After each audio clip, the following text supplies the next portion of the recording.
Hey guys, tonight we're stepping into a world where beauty means something entirely different.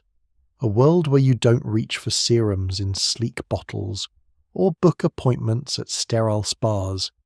Instead, you're kneeling in a Roman garden at dawn, plucking snails from wet leaves, feeling their cool, sticky bodies pulse against your palm. You're not disgusted. You're hopeful. These creatures, you've been told, hold the secret to skin so luminous it could stop conversation in a crowded forum. The slime trail they leave behind isn't something to wash away, it's treasure. You collect it carefully, reverently, because in this moment, in this era, beauty demands strange sacrifices. The story may solve mysteries you never had an explanation for, like why our ancestors seemed so willing to coat themselves in substances we'd flee from today.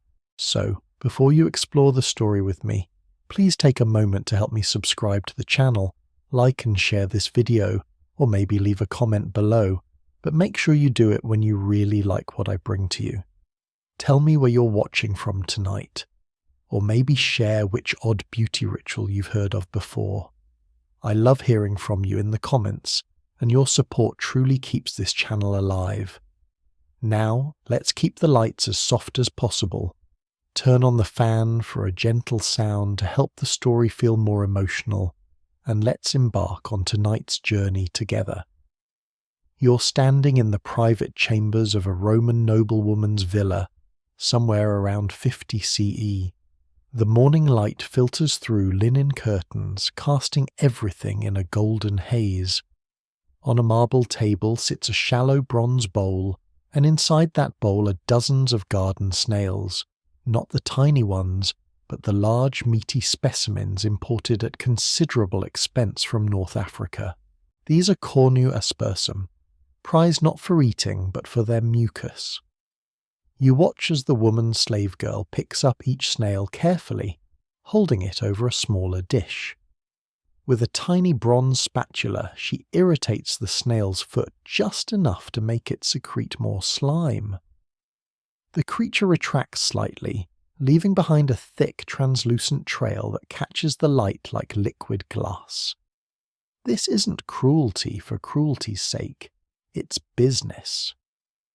The Romans believed snail mucus contained properties that could heal wounds, fade scars, and most importantly erase the fine lines that appeared around a woman's eyes and mouth as she aged. Ancient texts suggest they weren't entirely wrong. Modern science has discovered that snail secretion contains glycolic acid, hyaluronic acid, and elastin, all compounds we now put deliberately into anti-aging creams. But the Romans didn't know the chemistry, they only knew the results. Women who applied snail slime reported softer skin, reduced redness, and a certain plumpness that suggested youth. And in a society where a woman's value was often measured by her marriage ability and her ability to reflect her husband's status, youth was currency. You watch as the slave girl mixes the collected mucus with a base of olive oil and beeswax, heating it gently over a small flame until it forms a smooth paste. Rose oil is added, not just for fragrance, but because roses were associated with Venus, goddess of beauty and love. The paste is allowed to cool slightly, then applied to the noblewoman's face in gentle upward strokes. She reclines on a cushioned couch, eyes closed, as the mixture dries into a slightly stiff mask.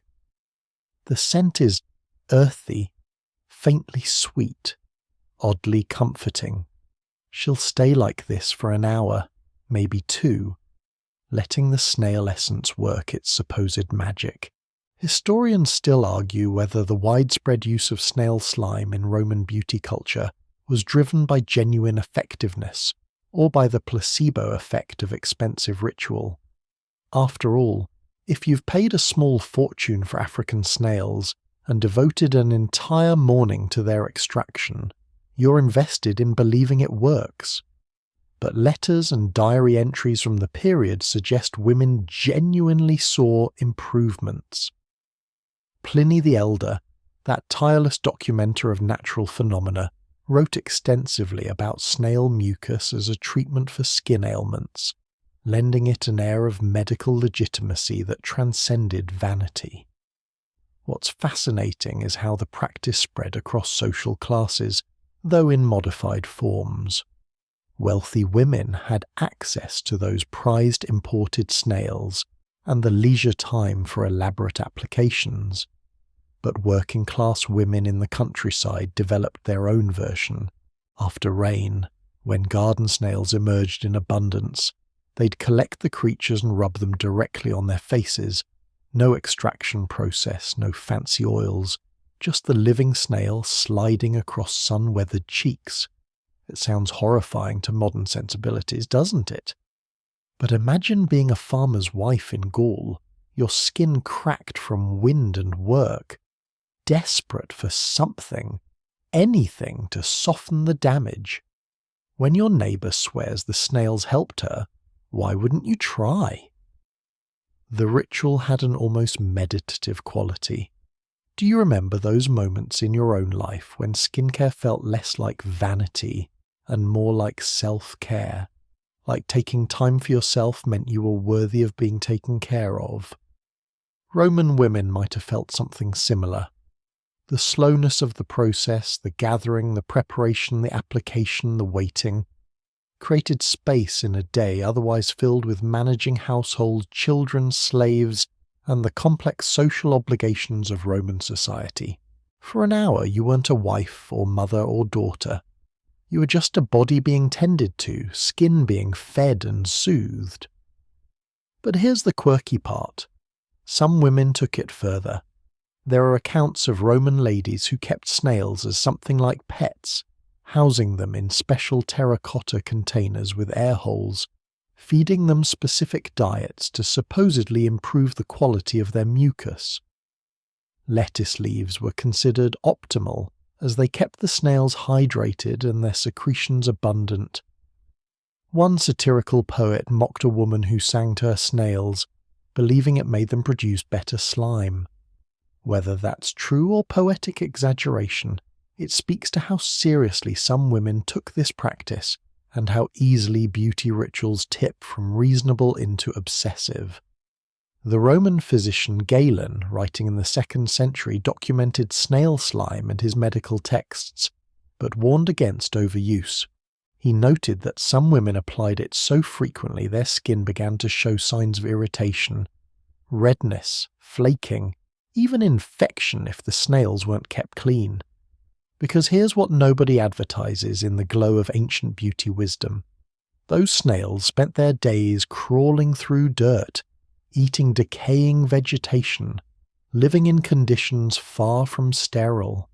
The same mucus that might contain healing compounds could also carry bacteria, fungi, or parasites. Without modern understanding of microbiology, women were essentially gambling every time they smoothed snail slime across their faces.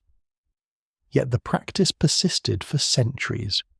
Even after the fall of Rome, medieval European women continued using snail-based preparations, though the knowledge became more fragmented, passed down through oral tradition rather than written texts.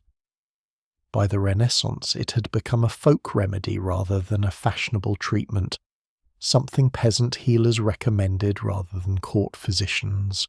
But it never quite disappeared. In rural areas across Europe, well into the 1800s, you could find women who still swore by snail water for skin problems. And here's the twist that might make you smile. In the 1980s, snail mucus roared back into fashion. Chilean snail farmers noticed their hands were remarkably soft despite constant handling of the creatures. Cosmetics companies took notice, and suddenly snail slime, now called snail secretion filtrate for marketing purposes, became a K-beauty phenomenon. Today you can buy snail essence serums, snail mucin sheet masks, snail gel moisturizers. The same substance Roman noblewomen collected in bronze bowls is now extracted through modern, humane methods and sold worldwide. The snails are placed on mesh surfaces and misted with water, stimulating mucus production without harming them. That sticky trail your ancient counterpart gathered 2,000 years ago is now a multi-million-dollar industry. So as you drift towards sleep tonight, imagine that Roman woman rinsing the dried mask from her face, looking into her polished bronze mirror, hoping to see youth reflected back. Imagine her fingers sticky with snail slime, her faith in transformation, her willingness to try something strange and slightly unsettling, because beauty, or the promise of it, has always made us brave, or maybe foolish. Perhaps there's not much difference. The snails, for their part, simply continue crawling across damp leaves, leaving their glittering trails behind, indifferent to human vanity, to empires rising and falling, to the strange ways we've always tried to hold back time. You're walking through a medieval forest in what will one day be called France, but right now it's just deep woods and scattered villages where people live and die within 10 miles of where they were born. The year is somewhere around 1200, and you're helping prepare for the weekly bath. Not the full-body immersion kind, those are rare and somewhat scandalous, but the kind where you wash your face, hands, and maybe your feet if it's been a particularly muddy week. Your hands are grey with ash, wood ash specifically, collected from the hearth where yesterday's fire burned down to nothing. You're mixing this ash with water and animal fat, lard usually, though tallow from sheep works too, stirring it in a wooden bowl until it forms a thick caustic paste that makes your eyes water slightly from the fumes. This is soap, though it barely resembles what you know by that name. It's harsh and alkaline, the kind of substance that strips away not just dirt but also oils, dead skin, sometimes layers of living skin if you're not careful. But in an era before commercial cleansers, before glycerin bars and moisturizing body washes, this ash and fat mixture is what stands between you and the accumulated grime of medieval life. And women don't just use it to wash, they use it to transform. Because in a world where pale skin signifies nobility, where a sun-darkened face marks you as a field worker, this caustic paste becomes a tool of social aspiration. The process starts with collecting the right kind of ash. Not just any burned wood will do. Hardwoods like oak and beech produce ash with higher alkaline content, making stronger soap. You've learned to test it by touch. When wet ash feels slippery between your fingers, almost oily despite containing no oil, you know it's potent. That slipperiness is the lye forming, sodium hydroxide or potassium hydroxide created when water reacts with the alkaline minerals in ash. Medieval people didn't know these chemical names, but they understood cause and effect. Strong ash made powerful soap. Powerful soap stripped away darkness. The animal fat is crucial too. Without it, the lye would be too harsh, would burn skin outright rather than merely irritating it. The fat molecules break down in the presence of lye, creating what chemists now call saponification, the literal birth of soap. You render the fat by heating it slowly, skimming off impurities until you have clear liquid grease. Then comes the delicate part, mixing it with the lye water in just the right proportions. Too much lye and the soap becomes a weapon. Too little and it won't clean effectively. Medieval soap makers learned these ratios through trial, error, and probably quite a bit of burned skin. Women of means employed servants to make and apply these preparations. But if you were a merchant's wife or a prosperous farmer's daughter, you likely made your own. You'd stir the mixture for what felt like hours, your arms aching, watching for the moment when it thickened to the right consistency, not too runny, not too stiff. Some women added herbs, chamomile for soothing, lavender for scent, rosemary because folklore claimed it preserved youth. These additions made the experience more bearable, but didn't change the fundamental harshness of the soap. Application was its own ordeal. You'd wet your face with warm water, then scrub the ash soap in vigorous circles. It stung. It always stung. Your skin turned red almost immediately, sometimes raised in small bumps where the lye was particularly concentrated. But this was considered normal, even desirable. The redness proved the soap was working, drawing out impurities, lifting away the tan that summer sun had inflicted. You'd leave it on for several minutes, some texts suggest as long as 10 or 15, before rinsing with more warm water, then cold water to close the pores. A concept medieval medicine took very seriously despite having no understanding of what pores actually were. Historians still argue whether women of this period understood they were chemically burning their skin or genuinely believed this was gentle purification. Medical texts from the era describe the redness and peeling as natural stages of beautification, comparing it to a snake shedding old skin to reveal new. But personal letters and diary entries tell a different story. Women complaining of pain, of faces that felt tight and raw for days afterward, of skin that cracked and bled if they weren't careful, with how often they used the soap. The pursuit of pale skin wasn't mere vanity. It was economic signalling. A dark face meant you worked outdoors, which meant you were poor, which meant you had little value in the marriage market.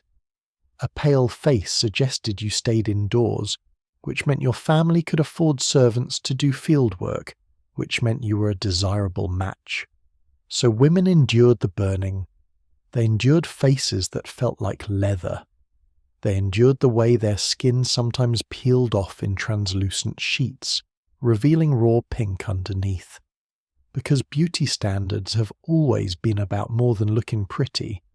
They're about survival, about securing your future, about proving you belong to a class that doesn't have to suffer certain kinds of hardship, even if you suffer different kinds instead. Do you remember ever using a product that hurt but that you kept using because everyone said it worked? That's not so different from this, is it? These medieval women weren't fools. They were making calculated decisions about pain now versus poverty later. The soap making itself became a cottage industry. Villages often had a designated soap maker, usually an older woman who'd perfected her ratios over decades. She'd sell her preparations at market, different strengths for different purposes, gentle soap for babies, medium for daily washing, harsh soap for laundry and for those desperate whitening treatments. The harshest versions were sometimes called bleaching soap, and they were exactly as dangerous as they sound. Extended use could cause permanent damage, chronic inflammation, scarring, increased sensitivity to sun. Some women's faces became landscapes of chemical burns, the very opposite of the smooth perfection they sought. But here's the quirky detail that might surprise you. Ash soap wasn't purely destructive. For people with genuinely dirty skin, and in medieval Europe where bathing was infrequent and living conditions were far from hygienic, most people had genuinely dirty skin. This harsh soap did provide real cleansing benefits.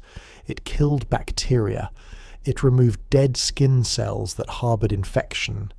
It cleared out pores that had become repositories for grime. In an era before antibiotics, before antiseptics, before even basic germ theory, this caustic mixture prevented skin infections that could turn deadly. So while vanity drove its use, medicine justified it. The soap also had non-beauty applications that reveal how integrated it was into daily life. Women used it to clean wounds, though it must have been agony. They used it to wash birthing linens, to scrub homes during illness, to clean butchering tools. The same substance that burned their faces also potentially saved their lives, by maintaining hygiene in ways they didn't fully understand.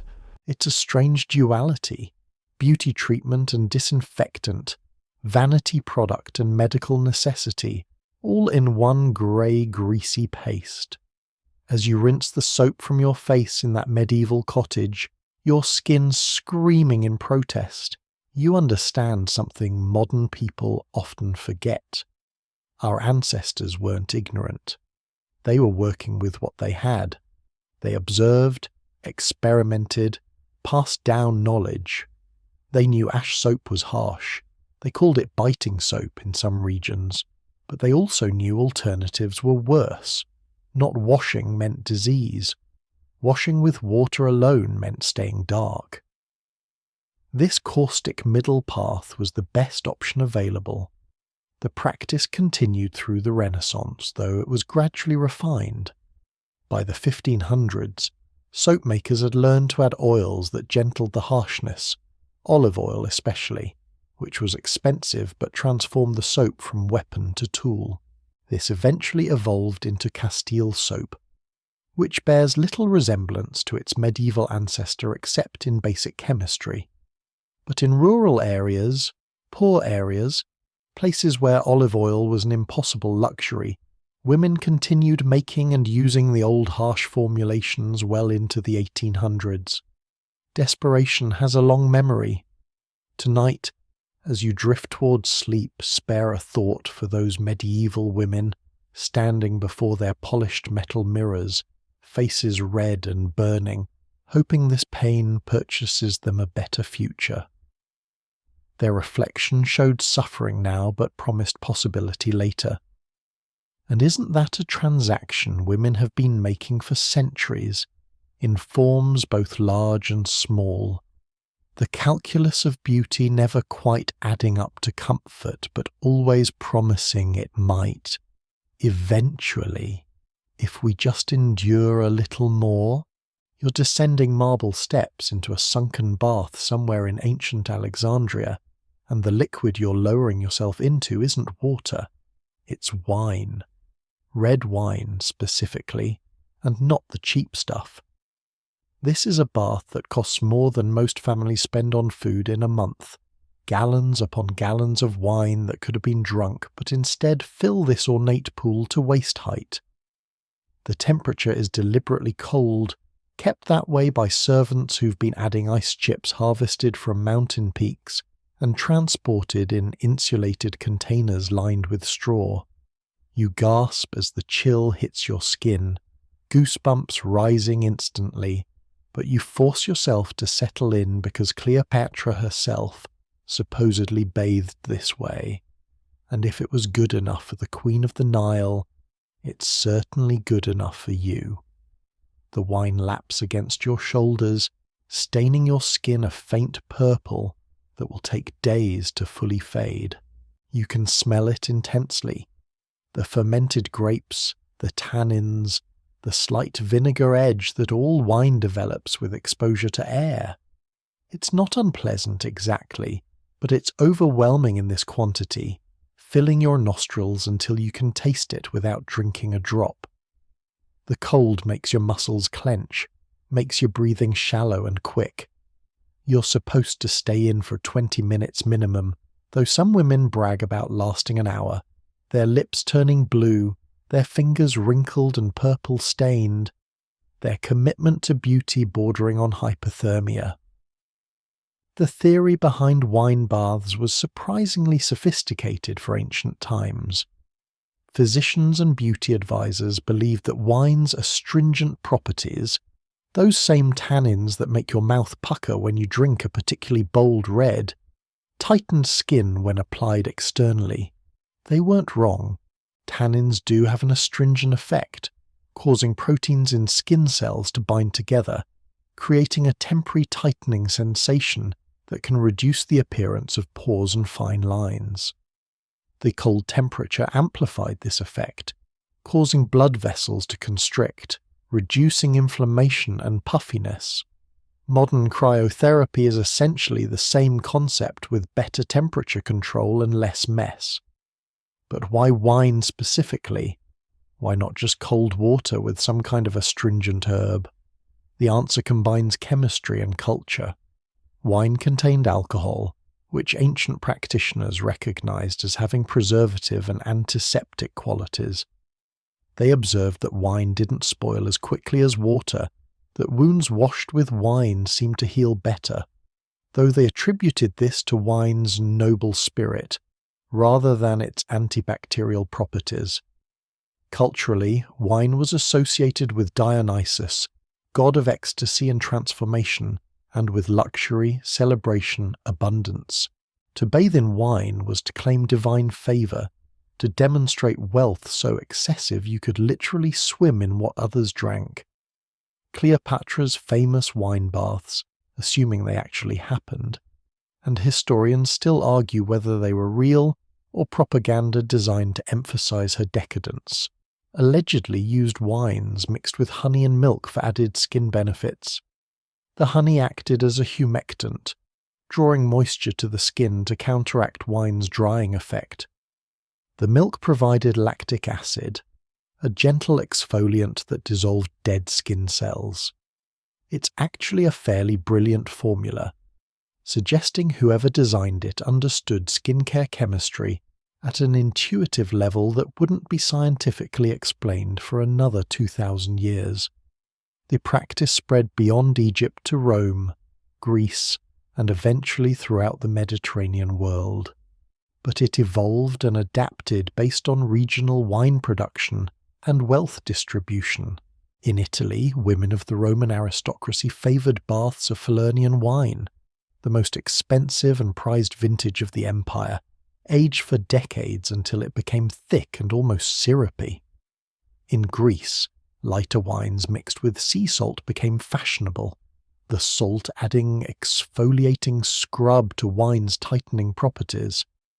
In Gaul, where wine was less established, wealthy women sometimes substituted fermented apple cider, creating what we might now call a cider bath, though the effect was reportedly less dramatic. Do you remember the first time you used a product that seemed absurdly luxurious, that felt almost wasteful in its extravagance? That's the energy of a wine bath, conspicuous consumption masquerading as self-care. Because while the skin benefits might have been real, they weren't so superior to simpler treatments that they justified the expense. The point was partly the effect, but mostly the ability to afford the effect. Your wine-stained skin announced to everyone who saw you that you had resources to waste, that you existed in a sphere above mere practicality. The ritual of the wine bath was elaborate and time-consuming. Servants spent hours preparing it, testing temperature, adding fresh wine to replace what evaporated or spilled. While you soaked, they might massage your shoulders with wine-soaked cloths, press wine-dampened pads over your eyes to reduce dark circles, even have you sip a cup of wine so you were being treated inside and out simultaneously. After the bath, you'd be wrapped in linen towels and left to rest while the wine dried on your skin, supposedly penetrating deeper as it evaporated. Only then would you be rinsed with warm water and massaged with oils to restore moisture the wine and cold had stripped away. But here's where things get medically interesting. Cold wine baths could be dangerous. Prolonged exposure to cold liquid causes core body temperature to drop, potentially leading to hypothermia. Women who stayed in too long could emerge confused, lethargic, even unconscious in extreme cases. There are scattered accounts of women dying from wine baths, though whether from cold exposure, alcohol absorption through skin, or pre-existing conditions exacerbated by the treatment remains unclear. Ancient physicians warned against wine bathing during menstruation, pregnancy, or illness, suggesting they recognized it placed stress on the body that vulnerable people couldn't tolerate. The alcohol absorption issue is particularly fascinating. Your skin isn't impermeable, it absorbs substances, which is how modern transdermal medications work. Sitting in a bath of wine for extended periods means absorbing alcohol through your skin, not in quantities that would cause intoxication like drinking would, but possibly enough to affect your system, especially if you were also drinking wine during the bath. Some historical accounts describe women becoming giddy or lightheaded during wine baths, which might have been early hypothermia symptoms or might have been mild alcohol absorption effects. The line between beauty treatment and medical intervention was always blurry. Wine baths had a resurgence during the Renaissance, when wealthy Italian families revived many Roman customs as symbols of cultural sophistication. But Renaissance versions often used heated wine rather than cold, creating something more like a hot tub experience. The skin-tightening effect was lost, but the relaxation and the status display remained. By the 1600s, wine baths had become rare even among the wealthy, replaced by milk baths, and later by elaborate herbal soaks that were cheaper and more pleasant. But the concept never quite died. Here's the quirky modern twist. Wine baths are back. High-end spas in France, Italy and California offer vinotherapy treatments where you soak in baths of wine, grape extracts, or wine must, the skins and seeds left over from winemaking. These treatments are marketed using the same claims ancient practitioners made. Antioxidants from grapes combat aging, tannins tighten skin, resveratrol promotes cellular health. Some spas even offer cold wine baths specifically, positioned as extreme wellness treatments for those seeking authentic historical experiences or just bragging rights. The price remains absurd, the science remains questionable, but the appeal endures. The promise that luxury itself might be medicinal, that pleasure and health might coincide.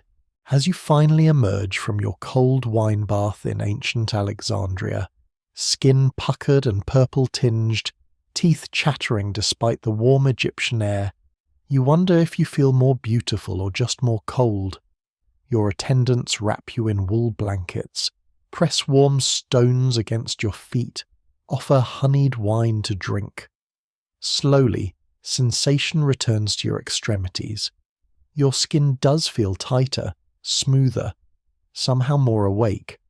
Whether that's the wine or the cold or the placebo effect of expensive ritual, you can't say and don't particularly care. You paid for transformation, and transformation, even if it's temporary, even if it's partly imagined, is what you'll claim. You're sitting at a vanity in Venice, the year hovering somewhere around 1560, and before you sits a small ceramic pot containing what looks like thick white paint.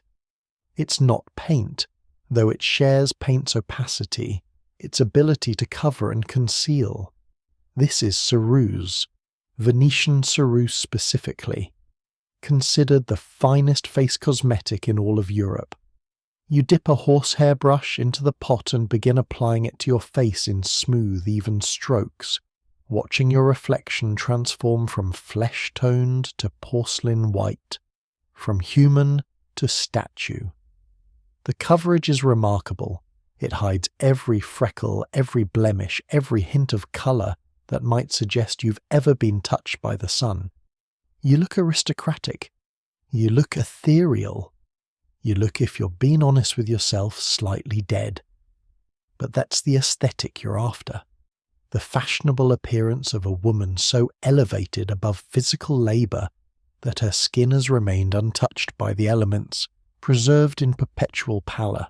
What you're not thinking about, what you're deliberately not thinking about, is what ceruse is made of: white lead, specifically lead carbonate, created through a process that involves exposing lead sheets to vinegar vapours and carbon dioxide until they corrode into a fine white powder. This powder is then mixed with water or sometimes vinegar to create a paste that spreads smoothly and dries to that coveted matte finish. And this powder, this beautiful transformative substance you're painting across your face is slowly poisoning you. The Venetians didn't invent lead-based cosmetics. The ancient Egyptians, Greeks, and Romans all used them, but they perfected the manufacturing process, creating ceruse so pure and white it became the European standard. Venetian factories guarded their techniques jealously, treating the production method as a trade secret that generated enormous wealth. Lead ore was readily available, vinegar was cheap, and wealthy women throughout Europe were desperate for the product. It was a perfect economic storm, except for the minor detail that it killed the customers. But death wasn't immediate, and that's partly why ceruse remained popular for centuries. The effects were cumulative, building slowly over years of daily application. At first, you might notice your skin becoming dry, perhaps slightly grey when you weren't wearing the makeup. Then small complaints, headaches, a metallic taste in your mouth, occasional stomach pains. You'd attribute these to stress, bad air, something you ate. Meanwhile, lead was accumulating in your bones, your brain, your organs, disrupting cellular processes in ways Renaissance medicine couldn't detect or understand. The lead absorbed through your facial skin entered your bloodstream, circulating throughout your body. It interfered with hemoglobin production, causing anemia that made you pale, ironically reinforcing the aesthetic you were artificially creating. It damaged nerve cells, leading to tremors, numbness, eventually paralysis in severe cases. It caused kidney damage that presented as swelling and back pain. It affected the brain, causing mood changes, memory problems, what doctors of the era diagnosed as melancholy or hysteria, but what we'd now recognize as lead poisoning symptoms. Historians still argue whether Renaissance women knew ceruse was dangerous. Some evidence suggests they did. Medical texts from the period warn against excessive use of white lead, and satirical literature mocked women who painted themselves to death.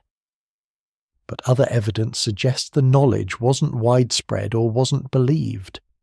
Beauty manuals recommended ceruse without mentioning risks. Letters between women discussed their favourite ceruse recipes with no hint of concern. Perhaps they knew, but thought the danger was exaggerated. Perhaps they knew, but calculated that the social benefits outweighed the health risks. Perhaps they simply didn't connect their symptoms to their cosmetics, because who would suspect something they'd used daily for years? The application process itself was elaborate, a ritual that took over an hour. You'd start with a base layer of oils or wax to help the ceruse adhere and to protect your skin, though this protection was minimal at best. Then you'd apply the ceruse in multiple thin layers, allowing each to dry before adding the next, building up that flawless white surface. Some women added a final dusting of white powder to reduce shine and set the makeup. The result was a face that looked almost mask-like, devoid of natural variation in colour or texture. Your features became abstracted, idealized, removed from the messy reality of living flesh. Throughout the day, you'd need to be careful. Ceruse was fragile. It cracked if you smiled too widely, flaked if you touched your face, ran in streaks if you sweated or got caught in rain.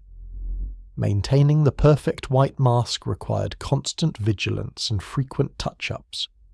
Women carried small pots of ceruse with them, retreating to private chambers periodically to repair damage. The effort was exhausting, but so was maintaining any position in aristocratic society. This was just another form of labour that women were expected to perform invisibly.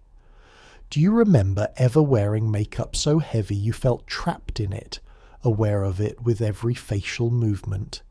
Ceruse was that times 10, a literal mask you wore to show you belonged to a class that could afford such impractical beauty. Because that's what Sarus signified. You were so wealthy you didn't need a natural, healthy complexion. You could afford to cover it entirely, to construct an artificial face that aligned with artistic ideals rather than biological reality. The side effects became more obvious with extended use. Sarus was caustic. It burned skin, causing scarring and discoloration that made you more dependent on it, to cover the damage it had caused. Your face became a battleground between the corrosive makeup and your skin's attempts to heal. Some women's faces developed open sores that never fully healed because they kept applying Sarus over them. Others experienced hair loss at their hairline where Sarus application was heaviest. The very cosmetic they used to enhance beauty was systematically destroying it. Yet abandoning Sarus once you'd started using it was nearly impossible, both socially and practically. Socially, because removing your white face would reveal the damage underneath. The grey, scarred, prematurely aged skin that Sarus had created. You'd look worse without it than you did before you started using it, and everyone would know you'd been painting your face, which carried its own stigma despite how common the practice was. Practically, because lead is addictive in a sense, not psychologically, but physiologically. Your body adapts to toxic exposure, and sudden removal of the toxin can trigger withdrawal-like symptoms as your system adjusts. Women who stopped using Sarus reported feeling ill, looking terrible, experiencing what we might now recognize as their bodies beginning the process of detoxifying. The most tragic cases were pregnant women who continued using Sarus. Lead crosses the placental barrier, affecting fetal development and causing miscarriages, stillbirths, and infant deaths at rates that alarmed even Renaissance physicians who didn't understand the mechanism. Some scholars estimate that lead-based cosmetics contributed significantly to the high infant mortality rates among European aristocracy, where Sarus use was most common. Women were unknowingly poisoning not just themselves, but their unborn children, all in pursuit of a beauty standard that equated whiteness with virtue and pallor with nobility. Here's a detail that might chill you. Some formulations of Sarus were deliberately made more dangerous to be more effective. Manufacturers discovered that adding arsenic or mercury to Sarus made it whiter, more opaque, longer lasting. So in pursuit of a better product, they created an even deadlier one, a triple threat poison that combined the worst properties of 3 different toxins. Women who could afford these premium formulations were essentially paying extra to kill themselves faster. The practice finally declined in the 1700s, not because of health concerns primarily, but because fashion changed. The Enlightenment brought aesthetic values that favoured more natural appearances, or at least the appearance of naturalness. Rousseau and others championed simplicity over artifice, outdoor activity over indoor confinement. Pale skin remained desirable, but the stark white Sarus face began to look old-fashioned, excessive, a relic of a more Baroque sensibility. Women gradually switched to less dramatic cosmetics, though lead remained a common ingredient in face powders well into the 1900s. As you finish applying your Sarus in that Venetian room, studying your transformed reflection, you look flawless and frightening in equal measure. Your face glows with an otherworldly whiteness that seems to capture and reflect the candlelight. You look like a painting, like an idealized version of femininity that transcends mere biology. You also look, though you don't quite recognize it, like death, pale, still, preserved. And in a way, that's exactly what Sarus is doing, preserving you, slowly turning you from living woman into permanent monument, beauty frozen at the cost of the life that animated it. You're standing in a dimly lit bedroom in Renaissance Italy, perhaps Florence or Rome, and in your hand you hold a small vial of clear liquid. The vial is ornate, Murano glass with gold filigree, because what it contains is both precious and dangerous. Extract of belladonna, which translates to beautiful woman in Italian, though the plant's other name is deadlier, deadly nightshade. You tilt your head back, bracing yourself against the bed frame, and let a single drop fall into each eye. The effect isn't immediate. For a few seconds, nothing happens. Then your vision begins to blur at the edges, softening the candlelit room into a hazy glow. Your pupils are dilating, expanding wider and wider, until your eyes appear almost entirely black. Iris swallowed by pupil, giving you that look. The look of desire, of arousal, of a woman so captivated by what she sees that her body responds involuntarily. This is the effect you're after. Dilated pupils have been associated with attraction for millennia, probably because they're an involuntary physiological response to seeing something or someone appealing. In low light, pupils naturally dilate to let in more visual information, but they also dilate during emotional arousal, sexual interest, even intense concentration on something pleasant. Renaissance Italians understood this connection intuitively, without the neuroscience to explain it. They simply observed that men responded more intensely to women with wide, dark eyes, that dilated pupils made a woman look more engaged, more present, more attracted to whoever she was looking at. And if nature didn't provide that effect sufficiently, belladonna would. The active compound is atropine, a tropane alkaloid that blocks certain neurotransmitters in the eye, specifically those that normally constrict the pupil. With those signals blocked, the pupil dilates fully and stays dilated for hours, sometimes as long as a full day depending on the dose. Atropine is still used medically for eye examinations. That's what your optometrist administers when they need to examine the back of your eye. But medical doses are carefully measured and temporary. The doses Renaissance women administered to themselves were guesswork, dripped directly from crushed plant material or crude extracts, with no standardization and enormous variation in potency. The immediate sensation is disconcerting. Your vision loses depth perception because your pupils can no longer adjust to focus at different distances. Everything looks flat, slightly unreal, as if the world has been rendered in 2 dimensions. Bright light becomes painful. Your dilated pupils can't protect your retinas from intense illumination, so you squint and turn away from candles, from windows, from anything luminous. Reading becomes impossible. Fine detail disappears. You navigate your environment largely through memory and peripheral awareness, blinking frequently because belladonna also reduces tear production, leaving your eyes dry and uncomfortable. But you accept these inconveniences because the aesthetic effect is undeniable. Your eyes look enormous, mysterious, intensely focused on whoever you're gazing at. In courtship situations, this created a powerful illusion.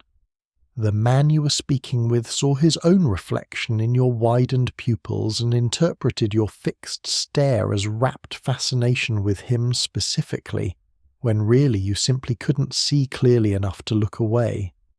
It's a funny kind of deception, isn't it? You appear intensely interested because you're partially blind, and that apparent interest makes you more attractive, more desirable, more successful in the elaborate social competitions that determined Renaissance women's futures. Italian courtesans were particularly known for belladonna use. For them, attraction wasn't just about personal romance, it was their profession, their economic survival. Looking more desirable directly translated to higher fees, wealthier clients, better long-term arrangements. so they pushed belladonna use further than most, using higher doses more frequently, accepting greater risks for greater rewards. Visitors to Italian cities in the 1500s and 1600s remarked on courtesans' distinctive appearance, impossibly large eyes, distant gazes, a slightly drugged quality that was paradoxically considered highly seductive. Historians still argue whether the erotic appeal of belladonna eyes was purely about pupil size or whether the mild cognitive impairment contributed to the effect. Atropine doesn't just affect eyes, it crosses into the central nervous system, causing mild euphoria, reduced inhibition, sometimes confusion or light hallucinations at higher doses. A woman under the influence of belladonna might seem more relaxed, more agreeable, more willing to laugh at jokes or tolerate advances. Whether this was perceived as attractive personality or simply as impaired judgment depends on your perspective and probably on the intentions of the person doing the perceiving.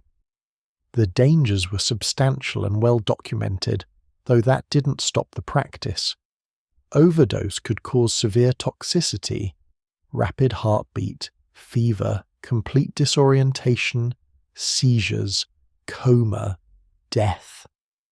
The line between effective cosmetic dose and dangerous overdose was thin and variable. What worked perfectly one time might prove toxic the next if the plant material was more concentrated. Women died from belladonna, though how many is impossible to determine because poisoning symptoms overlapped with various diseases, and admitting to cosmetic drug use carried social stigma that families avoided even after death.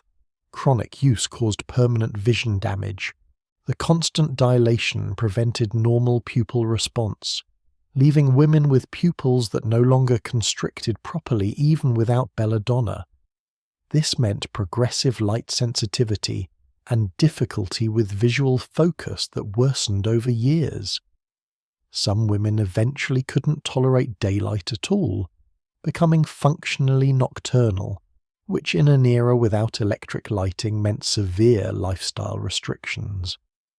There are accounts of aging courtesans who lived in perpetually darkened rooms, their years of belladonna use having stolen their ability to exist in normal light. Do you remember making any beauty choice that you knew was risky, but that felt necessary in the moment, where the social pressure or the promise of transformation outweighed the warnings? That's the calculation these women made, except the stakes were higher. Not just a bad reaction, but potential blindness. Not just temporary discomfort, but permanent damage. The practice wasn't limited to Italy. It spread to France, Spain, eventually England, anywhere Italian fashion held influence. But it adapted regionally based on belladonna availability and cultural attitudes toward cosmetics. In England, where puritanical values made obvious cosmetic enhancement scandalous, women who used belladonna claimed medicinal purposes, that they were treating eye inflammation or headaches, not pursuing beauty. The excuse was often transparent but provided social cover. In Spain, belladonna use was associated with Moorish influence, and sometimes viewed with suspicion as foreign, exotic, potentially immoral, which of course made it more appealing to women seeking to stand out. The plant itself, Atropa belladonna, grows wild across Europe in shaded, disturbed soils. It's a bushy perennial with bell-shaped purple flowers and shiny black berries that are intensely toxic. Eating just 2 or 3 berries can kill a child. The entire plant contains atropine, but concentration is highest in roots and berries. Women who couldn't afford prepared extracts sometimes made their own by crushing berries or steeping roots in wine, a process that was both dangerous and inconsistent. There are folk stories of women accidentally poisoning themselves while preparing belladonna, of confusion over which dark berry was nightshade versus elderberry or other lookalikes. Interestingly, belladonna served double duty in some communities. This same dilating effect that made eyes attractive also made the drug useful in certain kinds of poisoning. Dilated pupils prevented the victim from seeing clearly, made them disoriented and vulnerable. There are Renaissance murder accounts where belladonna played a role, and the fact that it was simultaneously a beauty product and a poison says something dark about the period's relationship with femininity, attraction, and danger. Women were expected to be both alluring and harmless, even when the tools of allurement were anything but. The practice declined gradually through the 1700s and 1800s, as Enlightenment medicine began understanding the mechanism of atropine poisoning, and as beauty standards shifted away from the intense, dark-eyed look towards softer, more natural aesthetics. But belladonna never completely disappeared. In various folk medicine traditions across Europe and South America, drops of nightshade extract continued to be used occasionally for cosmetic purposes well into the 1900s.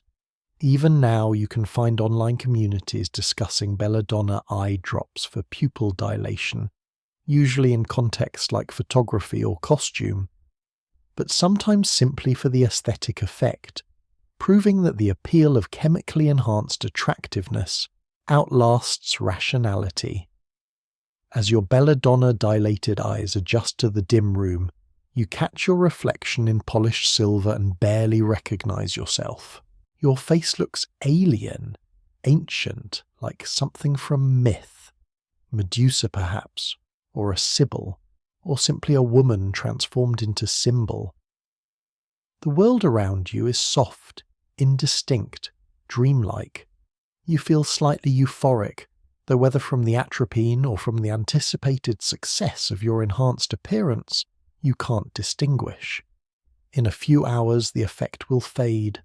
Your pupils will slowly return to normal, your vision will sharpen, and you'll be yourself again, or whoever yourself is beneath all these layers of transformation, these calculated risks taken in beauty's name. You're in a Georgian drawing room in London, the year somewhere in the late 1700s, and you're dabbing a clear liquid onto the age spots that have appeared on your cheeks and hands. The liquid comes from a small amber bottle with no label, purchased discreetly from an apothecary, who asked no questions and offered no warnings. It's mercury chloride dissolved in alcohol, sometimes mixed with bismuth or other whitening agents, and it's guaranteed, absolutely guaranteed, the apothecary assured you, to fade those unsightly brown marks that announce your age to anyone who looks closely. You apply it with a rabbit's foot brush, careful to cover each spot completely, watching as the liquid evaporates and leaves behind a faint white residue that you'll powder over before anyone sees you. The spots do fade. That's the terrible thing. Mercury actually works, at least temporarily. It interferes with melanin production in skin cells, bleaching away the pigmentation that forms age spots, freckles, any darkening that time and sun have created. Within days, you notice the spots lightening. Within weeks, they've nearly disappeared, replaced by patches of skin that are slightly paler than their surroundings, but unmarked, smooth, seemingly younger. You're thrilled. You increase your application frequency, treating not just spots but any area of skin that seems less than perfect. Mercury becomes part of your daily routine, as automatic as brushing your hair, as necessary as lacing your stays. What you don't see, what you can't see without modern medical imaging, is what's happening beneath the surface. Mercury doesn't just fade pigmentation, it kills cells. Not all at once, not dramatically enough to cause immediate alarm, but steadily, progressively, creating zones of damaged tissue that your body struggles to repair. The skin over treated areas becomes thinner, more fragile, losing the structural proteins that keep it supple and resilient. Blood vessels near the surface become visible through the thinned skin, creating a spiderweb pattern of red and purple lines. The treated patches begin to look translucent, not youthfully smooth, but papery, delicate, as if the skin itself is disappearing. Mercury also absorbs through skin into your bloodstream, though Georgian women had no concept of transdermal absorption or systemic toxicity. They thought cosmetics stayed where you put them, affecting only the surface. But mercury accumulates in organs, kidneys especially, but also liver, brain, bones. It disrupts cellular processes throughout your body, binding to proteins and enzymes, interfering with their function in ways that manifest as seemingly unrelated symptoms. You develop tremors in your hands that you attribute to nerves. Your gums become inflamed and start to recede, which you blame on bad teeth. You experience mood swings, memory lapses, periods of profound fatigue that seem to have no cause. The connection between mercury cosmetics and these symptoms was understood by some medical practitioners of the period.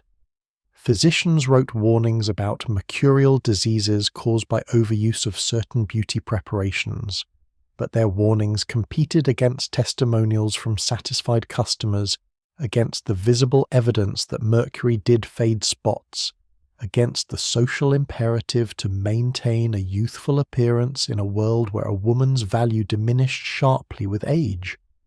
And so the warnings were often ignored or dismissed as overly cautious, as medical men not understanding women's needs, as privileged moralizing from people who didn't face the same social pressures. Georgian England was particularly obsessed with clear, unmarked skin because complexion was considered a window into moral character. Blemishes, spots, any imperfection was seen as potential evidence of disease, vice, or weak constitution. This created intense pressure to maintain flawless skin, or at least the appearance of it, and mercury offered a solution that seemed miraculous. Unlike ceruse, which merely covered imperfections, mercury actually removed them, or seemed to. The fact that it was simultaneously creating worse problems deeper in the skin structure wasn't immediately apparent and was easy to rationalize away when it did become apparent. The application ritual varied by social class. Wealthy women had servants apply mercury preparations as part of elaborate beauty routines that might take hours. The servant would prepare the mixture fresh each day, strain it through fine cloth to remove any sediment, warm it slightly to make it spread more easily. Application was done with soft brushes in the best lit room of the house, with magnifying glasses employed to ensure no spot was missed. The woman would then rest with her face covered in a silk cloth, allowing the mercury to penetrate before washing it off and applying powder to conceal any residue.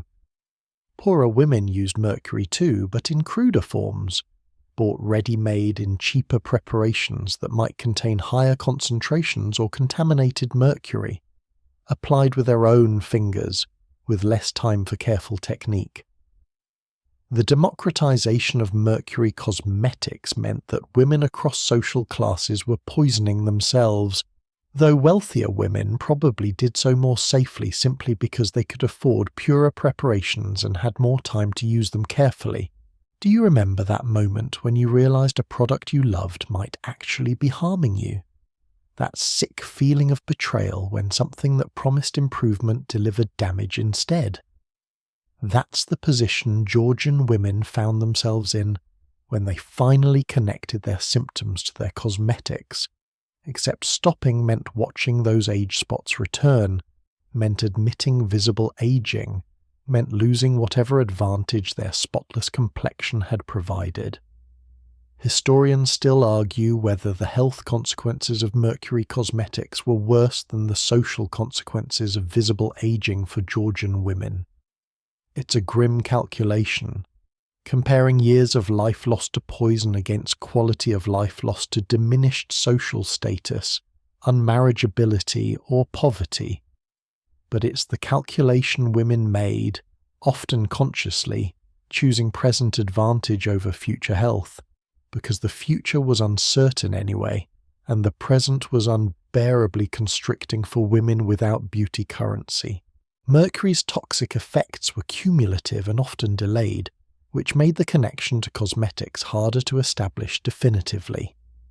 A woman might use mercury preparations for years before experiencing serious symptoms, by which time she might not connect her current illness to a cosmetic she'd been using safely, or apparently safely for so long. And when she did sicken, the symptoms of mercury poisoning, tremors, fatigue, mood changes, kidney problems, resembled so many other ailments that specific diagnosis was nearly impossible with Georgian medical knowledge. The most tragic cases involved women who used mercury during pregnancy, not knowing that mercury crosses the placental barrier and affects fetal development. Babies born to mothers using mercury cosmetics had higher rates of developmental problems, though these weren't understood as mercury-related at the time. Some infants were born with tremors, with unusual irritability, with feeding difficulties that doctors attributed to constitutional weakness rather than toxic exposure.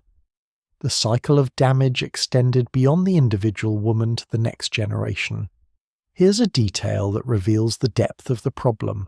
Some mercury cosmetics were deliberately addictive. Manufacturers discovered that including small amounts of opiates or alcohol in mercury preparations made women feel better when using them. The opiates masked pain and produced mild euphoria. The alcohol provided temporary energy and mood lift.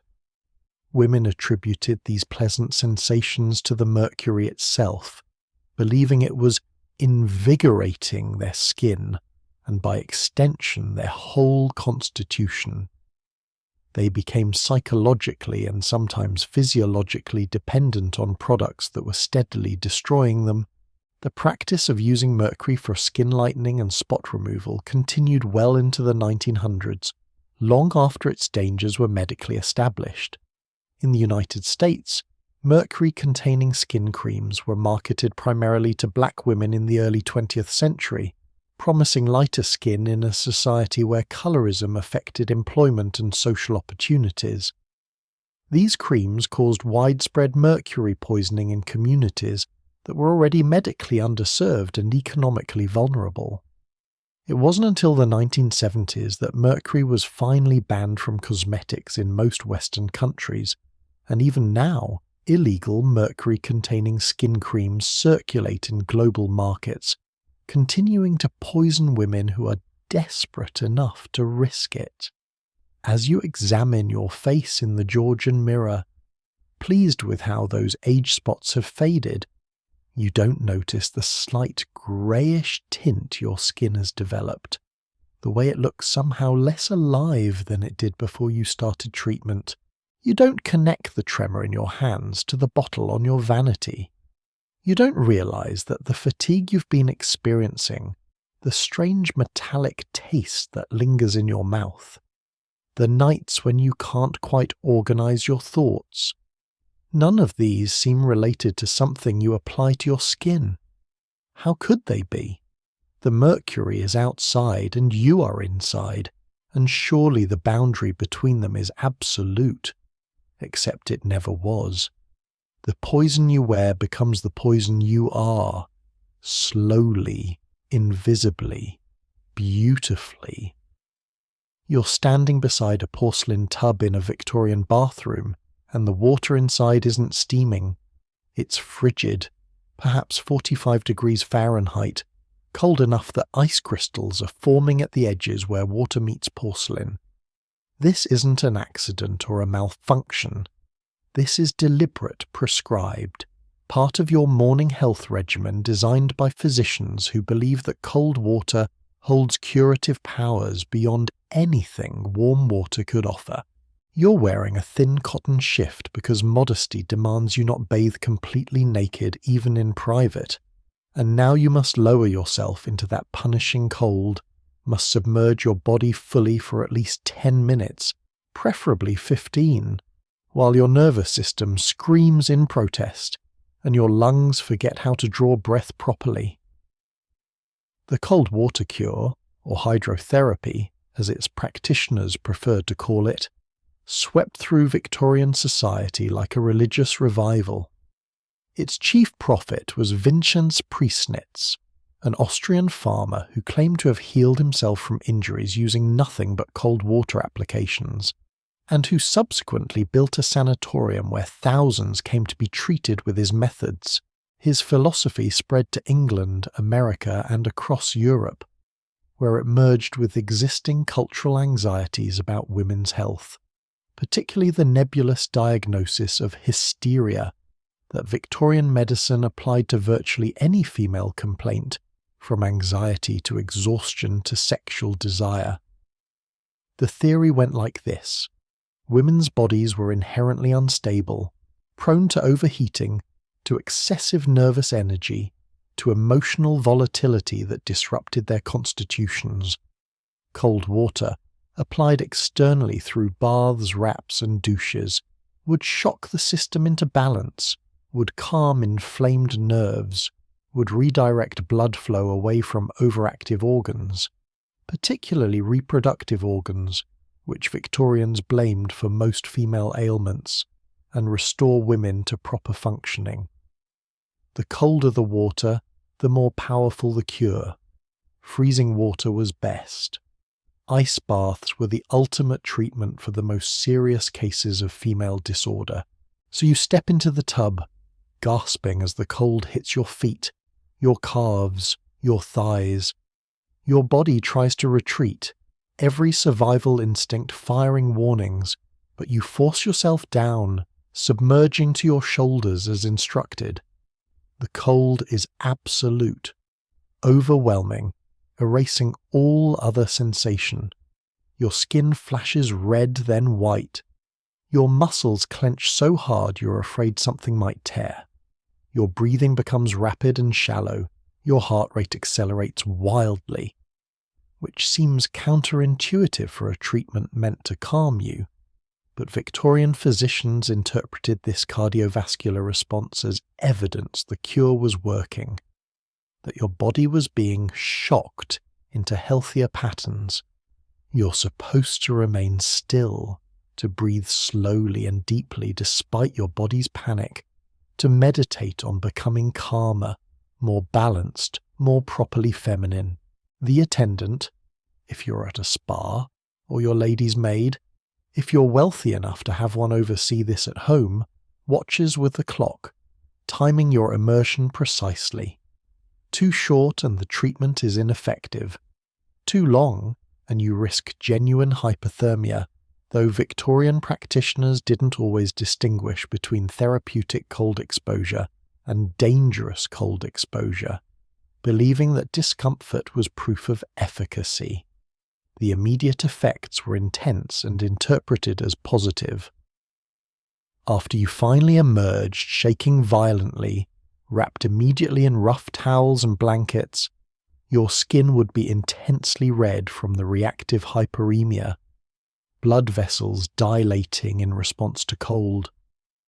Practitioners called this the glow of health, and used it as evidence that circulation had been improved. You'd feel profoundly fatigued, which was interpreted as your overexcited nervous system finally calming. You might sleep for hours afterward, which was considered excellent. Hysteria, after all, was often associated with insomnia, so cold-induced sleep was therapeutic sleep. But here's what was actually happening. Your body was experiencing controlled trauma. The extreme cold was a stressor that triggered emergency physiological responses: stress hormone release, elevated heart rate and blood pressure, shunting of blood away from extremities to protect core organs. The fatigue afterward wasn't calm, it was exhaustion from your body having just fought for survival. The sleep wasn't restorative, it was your system shutting down to recover from shock. Victorian medicine mistook crisis management for cure. Historians still argue whether cold water treatments provided any genuine therapeutic benefit, or whether any improvements women reported were purely placebo effect combined with the rest, and attention that spa treatments provided. Some modern research suggests that controlled cold exposure can have anti-inflammatory effects and might genuinely help with certain conditions. But Victorian cold water cures weren't controlled. They were extreme, prolonged, and applied indiscriminately to women whose real problems were often social, economic, or psychological rather than physiological. The practice was particularly popular for treating what Victorians euphemistically called nervous complaints, the depression, anxiety, exhaustion, and frustration that many women experienced living in a society that severely restricted their autonomy, education, and opportunities. Rather than address these social causes, Victorian medicine pathologized the women themselves and prescribed treatments that were physically punishing. Cold baths became a form of discipline disguised as medicine, a way to quite literally shock women into accepting their circumstances without complaint. Do you remember being told that something painful was for your own good, that you should endure discomfort without question, because authorities knew better than you what your body needed? That's the dynamic these cold water treatments embodied, male physicians prescribing punishing regimens to female patients who had little choice but to comply, or be labelled difficult, hysterical, impossible to help. The treatments escalated in severity for women deemed particularly troubled. If morning cold baths didn't suffice, practitioners added cold showers, where ice-cold water was poured or sprayed onto the body from above, then cold wraps, where wet sheets cooled with ice water were wound tightly around the body for hours. Then cold douches. We'll spare the explicit details, but suffice to say that Victorian doctors believed directing cold water at women's reproductive organs would cure everything from menstrual problems to sexual feelings they deemed inappropriate.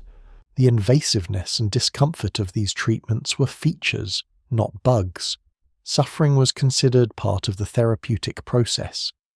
Women's own accounts of cold water treatments reveal a range of responses. Some genuinely felt better, whether from placebo effect, from the attention and rest that accompanied treatment, or from having their complaints taken seriously for once. Others found it torture, wrote about dreading their morning baths, about feeling worse rather than better, about bruising from the force of cold showers or developing chronic pain from lying in wet, cold wraps. But expressing these complaints often resulted in being told they needed more treatment, not less, that their resistance proved how sick they were. The cold water cure was also marketed as a beauty treatment, particularly for the skin.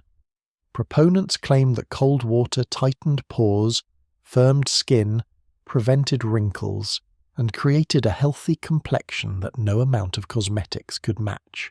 There was some truth here. Cold does temporarily constrict blood vessels and tighten skin, and the improved circulation that follows cold exposure can create a temporary glow. But the Victorian beauty version of cold bathing was still extreme, still punishing, still more about enduring discomfort than genuine self-care. A typical beauty-focused cold bath routine involved rising at dawn, already unpleasant, and immediately immersing in the coldest water you could obtain, ideally with ice added. No warming up first, no gradual acclimatization. The shock was the point. You'd stay in for 5 to 10 minutes, often while also splashing the cold water onto your face and rubbing it vigorously into your skin. Then you'd emerge and dry yourself with rough towels in vigorous motions meant to stimulate circulation further. The entire process was aggressive, almost violent in its approach to the body, reflecting Victorian ideas that health and beauty required discipline and self-denial. Here's a quirky detail. Some wealthy women had custom bathtubs installed with elaborate cooling systems that could maintain freezing temperatures. These weren't simple ice baths, but engineered cold water systems with reservoirs of ice, pipes to circulate frigid water, and temperature gauges to ensure the water stayed sufficiently punishing. They were status symbols. Look how seriously I take my health. Look how modern my approach to wellness. The suffering was exclusive, expensive suffering, and therefore superior suffering. The practice declined in the early 1900s as medicine moved toward germ theory, and away from the idea that most ailments stemmed from constitutional imbalance. But cold water treatments never entirely disappeared. They evolved into cold therapy, cryotherapy, ice baths for athletes, the current wellness trend of cold plunging. The justifications have changed. Now it's about inflammation reduction, muscle recovery, mental resilience, but the basic practice remains: deliberately subjecting your body to uncomfortable cold in pursuit of some greater benefit, whether health, beauty, or simply the satisfaction of having endured. As you finally climb out of your Victorian ice bath, skin burning with cold, muscles locked and cramping, you're told you look wonderfully invigorated. The attendant wraps you in blankets and helps you to a chaise where you'll rest until feeling returns to your extremities.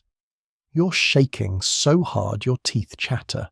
You feel weak, dizzy, slightly nauseated. But you're assured this is progress. This is health. This is what proper women do to maintain themselves in a world that demands perfection while providing precious few gentle paths to achieve it. You're sitting at a dressing table in the 1890s, and before you lies a small tin decorated with an illustration of a woman with impossibly luminous skin, her complexion so perfect it seems almost to glow from within. The tin contains arsenic complexion wafers, small chalky tablets that taste faintly sweet and metallic. The instructions say to take one wafer 3 times daily with meals, and promise that within weeks you'll notice your skin becoming clearer, brighter, more translucent. That coveted porcelain doll appearance that defines beauty in this era. You place a wafer on your tongue and swallow it with water, feeling it dissolve slightly as it goes down, leaving that metallic aftertaste that you've learned to associate with transformation, with becoming more beautiful from the inside out.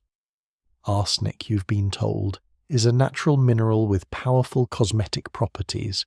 The advertisements show society ladies endorsing it, testimonials from women who swear their complexions have never been better. What the advertisements don't mention, what you don't know because late Victorian marketing isn't required to disclose such things, is that arsenic is one of the most toxic substances humans have ever deliberately consumed.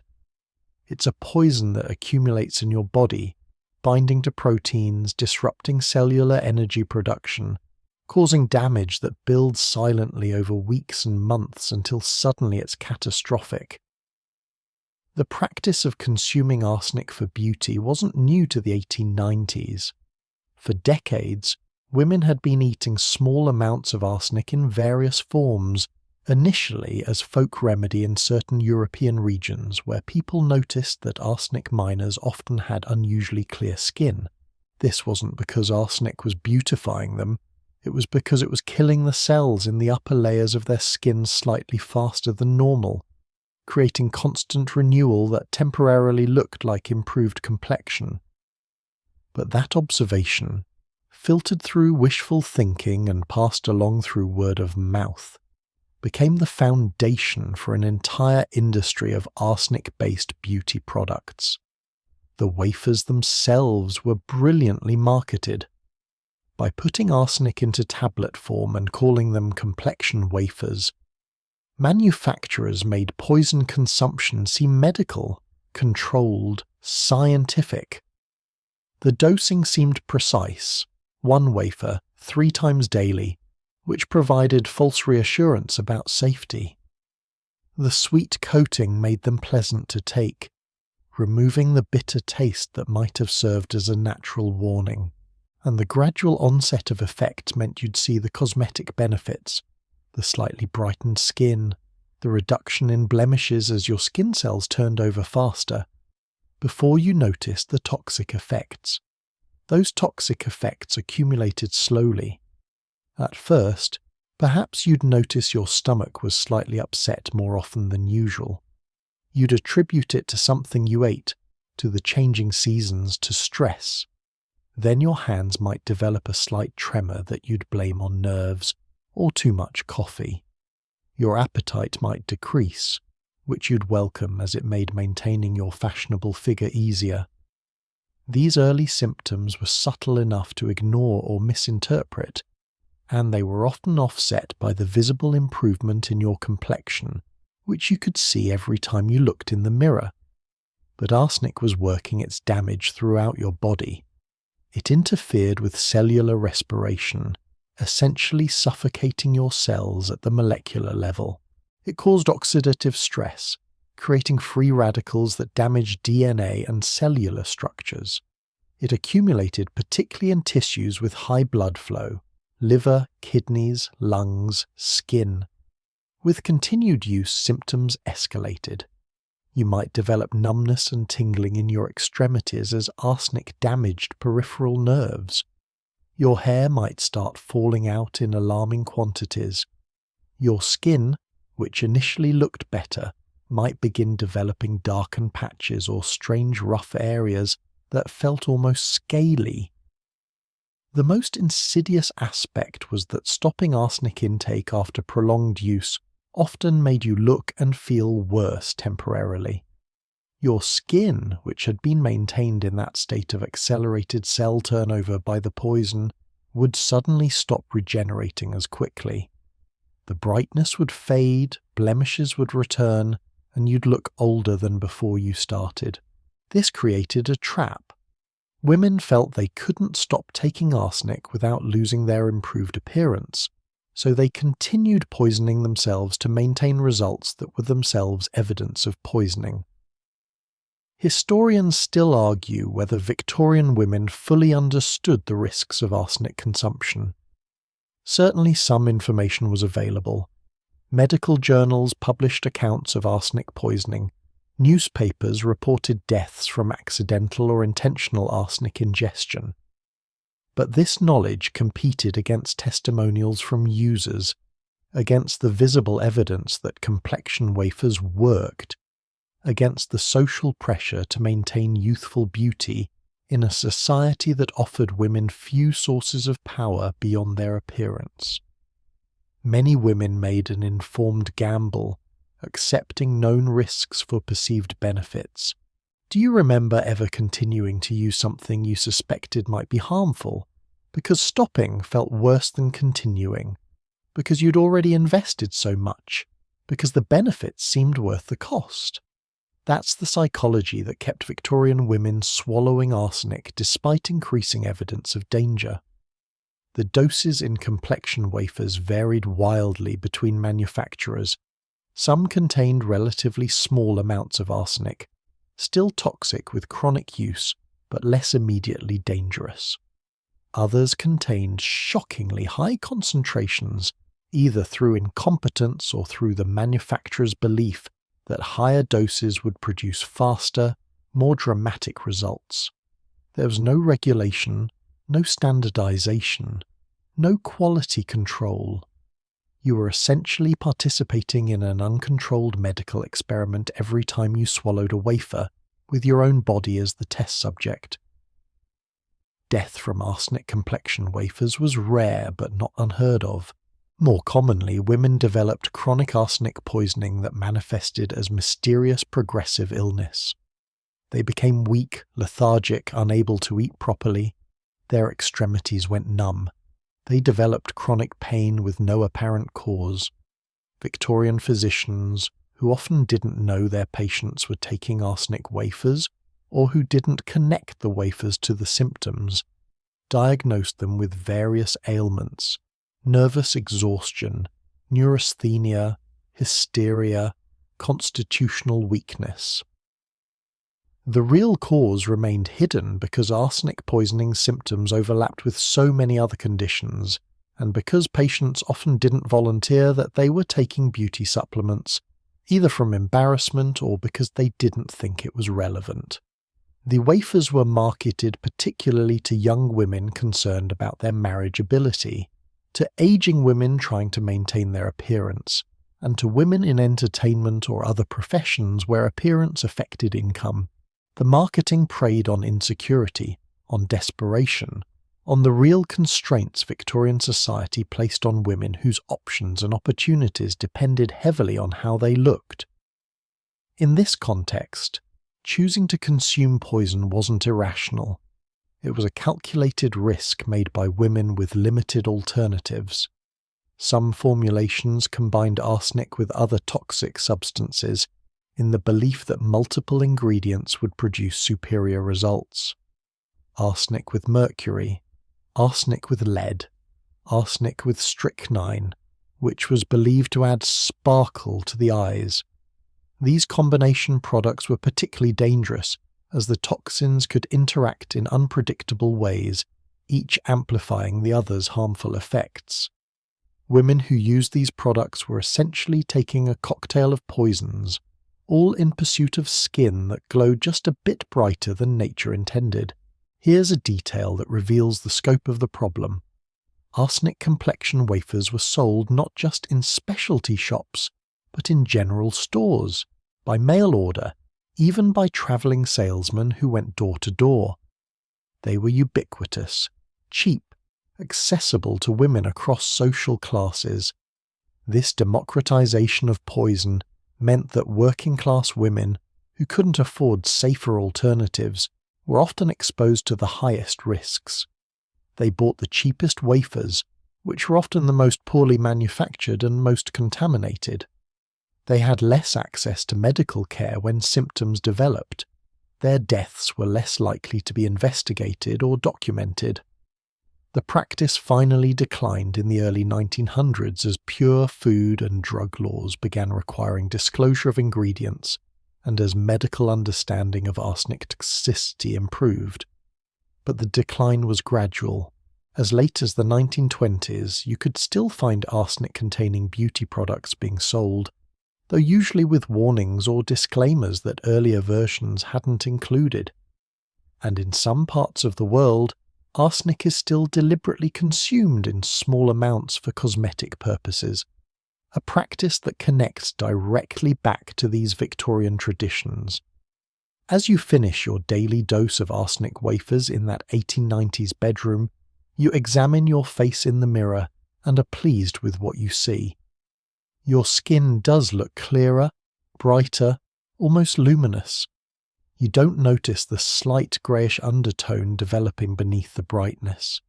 You don't connect the fatigue you've been feeling to the tablets you just swallowed. You see only improvement, only possibility, only the face you're constructing one poisoned day at a time, beautiful and dying simultaneously, glowing with toxicity mistaken for health. You're in ancient Rome again, though the setting could just as easily be medieval Europe, Renaissance France, or even parts of Asia throughout history. Because the practice you're about to engage in crosses cultures and centuries with remarkable persistence. In your hand is a small clay pot containing aged urine, collected days or even weeks ago, and allowed to ferment until the ammonia content is high and the smell is pungent enough to make your eyes water. This isn't waste being stored carelessly. This is a deliberate beauty preparation, one that Roman physicians documented, that medieval beauty manuals recommended, that travelled through generations of women who swore by its effectiveness despite its deeply unappetizing nature. You're going to apply this to your face as a toner, as an antiseptic, as a treatment for various skin complaints from acne to wrinkles. The Romans called it lotium, and used it not just cosmetically, but also for cleaning clothes, tanning leather, and even whitening teeth. which tells you something about how differently ancient cultures viewed bodily waste compared to modern squeamishness. To them, urine was a useful byproduct of living, full of compounds that could be harnessed for practical purposes once you got past the psychological barrier of working with it. You dip a cloth into the urine, squeezing out excess liquid, and begin patting it onto your face. The smell is overwhelming, sharp, caustic, unmistakably organic. Your eyes water, and you fight the urge to gag, but you persist because you've been told this works, because your mother used it and her mother before her, because there's something in urine that tightens pores and fights the blemishes that no amount of regular washing seems to cure. You leave it on for several minutes, feeling it evaporate slowly, leaving your skin tight and slightly tingling. Then you rinse with water, or sometimes you don't rinse at all, just let it dry completely and powder over it, trapping that ammonia smell close to your skin throughout the day. The active ingredient that ancient practitioners intuited without understanding is ammonia, a compound that forms as urea in urine breaks down through bacterial action. Fresh urine contains relatively little ammonia, which is why aged urine was preferred. The longer it sat, the more urea converted to ammonia, the more potent the preparation became. Ammonia is alkaline, meaning it has a high pH that can dissolve oils, kill certain bacteria, and break down dead skin cells. In this sense, urine was functioning as a primitive exfoliant and cleanser, not unlike the ash soap described earlier, though with different chemistry producing similar effects. Modern dermatology would acknowledge that ammonia does have antibacterial properties and can help manage acne-causing bacteria, but it's also highly irritating, especially in the concentrated forms that aged urine would contain.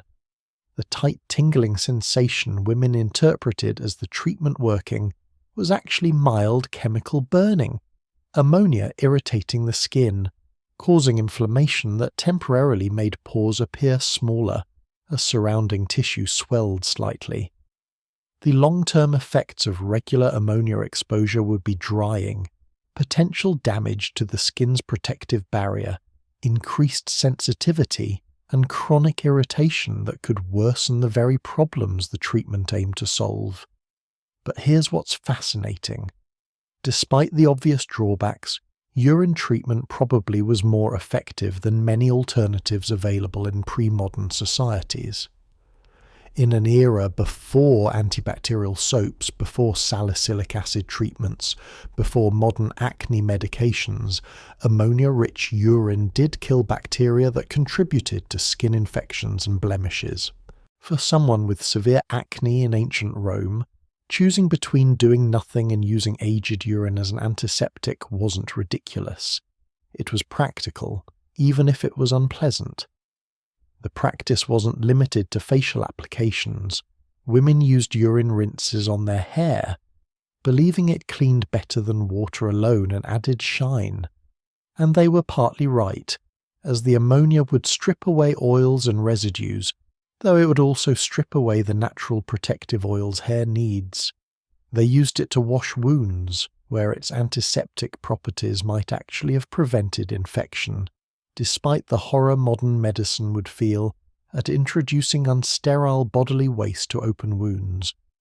They even used it as a mouthwash, swishing aged urine around their teeth to whiten them, which worked through the same mechanism that modern whitening treatments use, alkaline compounds breaking down stains, though at the cost of terrible taste and potential damage to tooth enamel and gum tissue.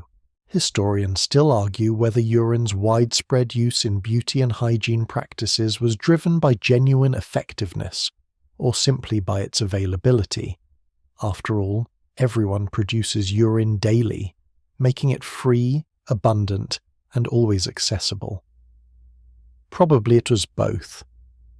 In societies where commercial beauty products didn't exist, and where even basic ingredients like oils or herbs might be expensive, urine represented a solution that cost nothing and required no special procurement. That it also somewhat worked made it seem wise rather than desperate.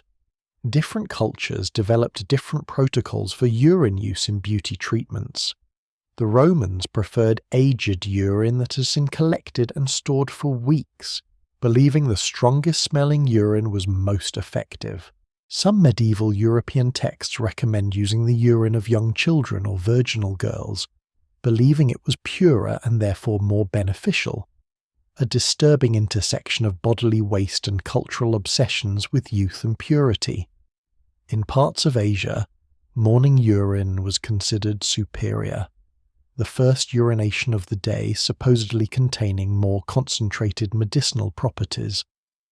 Do you remember the first time you heard about some traditional beauty practice and thought it sounded insane, only to discover it had become a trendy wellness treatment? Urine therapy never fully disappeared, and in recent decades it's experienced revivals in alternative health communities. Urine therapy, or urotherapy advocates, claim that applying urine topically or even drinking it provides health benefits. The science doesn't support most of these claims. Urine is waste your body's expelling for a reason. But the practice persists, connected to those ancient traditions through an unbroken thread of belief that something we produce must be useful. The application ritual varied by what exactly you were treating. For general skin clarity, you'd apply aged urine to your entire face, leave it for a few minutes, then rinse with clean water and follow with oil to restore moisture the ammonia had stripped away. For specific blemishes, you dab concentrated aged urine directly onto the spot and leave it there, sometimes overnight, allowing maximum exposure to the ammonia. For preventive maintenance, some women diluted urine with water and used it as a daily rinse, believing regular use would keep skin perpetually clear. There were social class dimensions to urine use in beauty, though not the ones you might expect. In some contexts, urine treatments were markers of folk wisdom, traditional knowledge passed down among rural or working-class women who couldn't afford commercial preparations. But in other contexts, particularly in Rome, urine-based treatments were used across social classes, even by the wealthy, because effectiveness mattered more than squeamishness, and because Roman culture simply didn't carry the same taboos about bodily waste that later Christian European culture would develop. The smell was always a problem, one that users tried to mitigate in various ways. Some formulations added herbs or flowers to the aged urine, rose petals, lavender, chamomile, hoping to mask the ammonia stench with more pleasant fragrances. This rarely worked well, as ammonia is remarkably persistent, but it made the application process more bearable. Other women simply accepted the smell as the price of effectiveness, wearing it like a badge of commitment to their skincare routine, perhaps even deriving satisfaction from their willingness to endure something unpleasant in pursuit of beauty. Here's a quirky detail that demonstrates how normalized urine use was in some ancient societies. Public urinals in Rome collected urine not just for individual use, but for commercial purposes. Fullers, the ancient equivalent of dry cleaners, paid for access to public urinal contents, which they used to clean and whiten togas and other garments. Tax collectors actually taxed urine collection, because it was a valuable commodity. In that context, using urine for beauty treatments wasn't weird. It was just another application of a useful multi-purpose substance that happened to be waste. The practice declined as chemistry advanced and as manufactured products became available that could provide similar benefits without requiring you to aid your own bodily waste in clay pots. By the Victorian era, urine use in beauty had become something relegated to folk medicine, something poor rural people might do but that respectable urban women would never admit to. The stigma had flipped. What was once practical wisdom became evidence of backwardness, ignorance, poverty. But the underlying chemistry that made urine effective, ammonia's cleansing and antibacterial properties, never went away. It just got repackaged. Ammonia became an ingredient in industrial cleaners, in some hair dyes, in various chemical preparations where its origin in ancient urine-based beauty treatments was completely obscured. We still use the same compound, just synthesized in labs rather than fermented in pots, purified and diluted and mixed with other ingredients until its connection to that ancient practice is invisible. As you rinse the urine from your face in ancient Rome, the smell still clinging despite the washing, you check your reflection in polished bronze and hope that the redness and tightness you feel translates to clearer skin tomorrow. You've done this before. You'll do it again. It's simply part of maintaining yourself, one of those unglamorous necessities that beauty demands, a small private humiliation in pursuit of public perfection. And if anyone asks about the faint ammonia smell that follows you, you'll smile and say nothing, keeping your methods secret like women have always kept the less lovely details of beauty work hidden, showing only the results, never the process. You're in a castle chamber in the early 1600s, somewhere in Hungary, and the rumours you've heard about the countess who owns this place are beginning to seem less like rumours and more like terrible truths. Before you, though you're imagining this from a safe historical distance, not as a participant, is a bathtub filled not with water or wine but with blood. Fresh blood, still warm, collected from sources you don't want to contemplate too closely. The woman lowering herself into this crimson bath is Elizabeth Bathory, a Hungarian countess who would become one of history's most notorious figures, accused of torturing and killing hundreds of young women in the belief that bathing in their blood would preserve her youth and beauty. Now, historians still argue whether the stories about Bathory are entirely true or partly fabricated by political enemies who wanted to seize her substantial wealth and lands. The truth probably lies somewhere between complete innocence and the hundreds of murders she was accused of.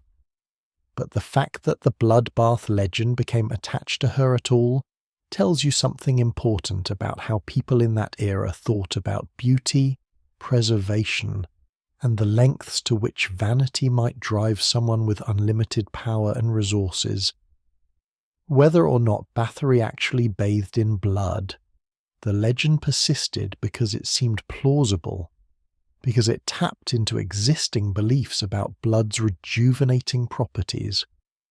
Blood as a cosmetic and medicinal substance has a long, unsettling history across cultures.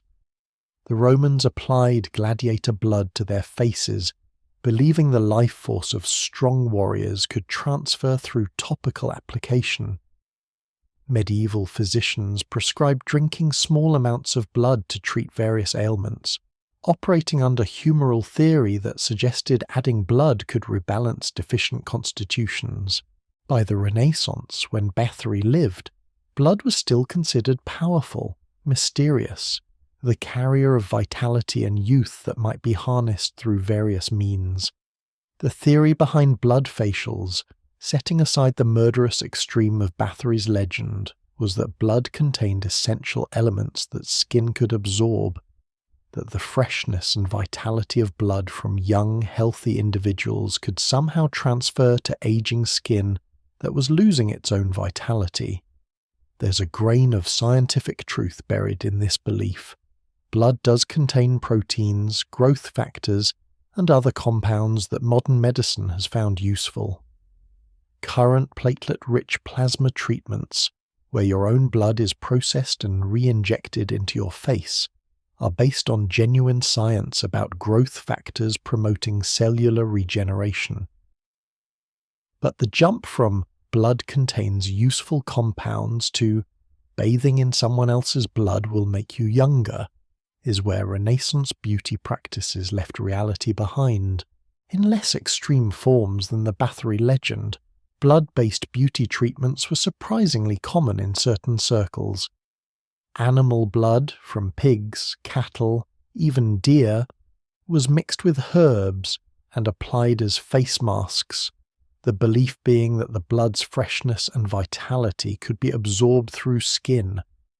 These preparations weren't baths but thick pastes, often mixed with honey or wine to improve consistency and smell.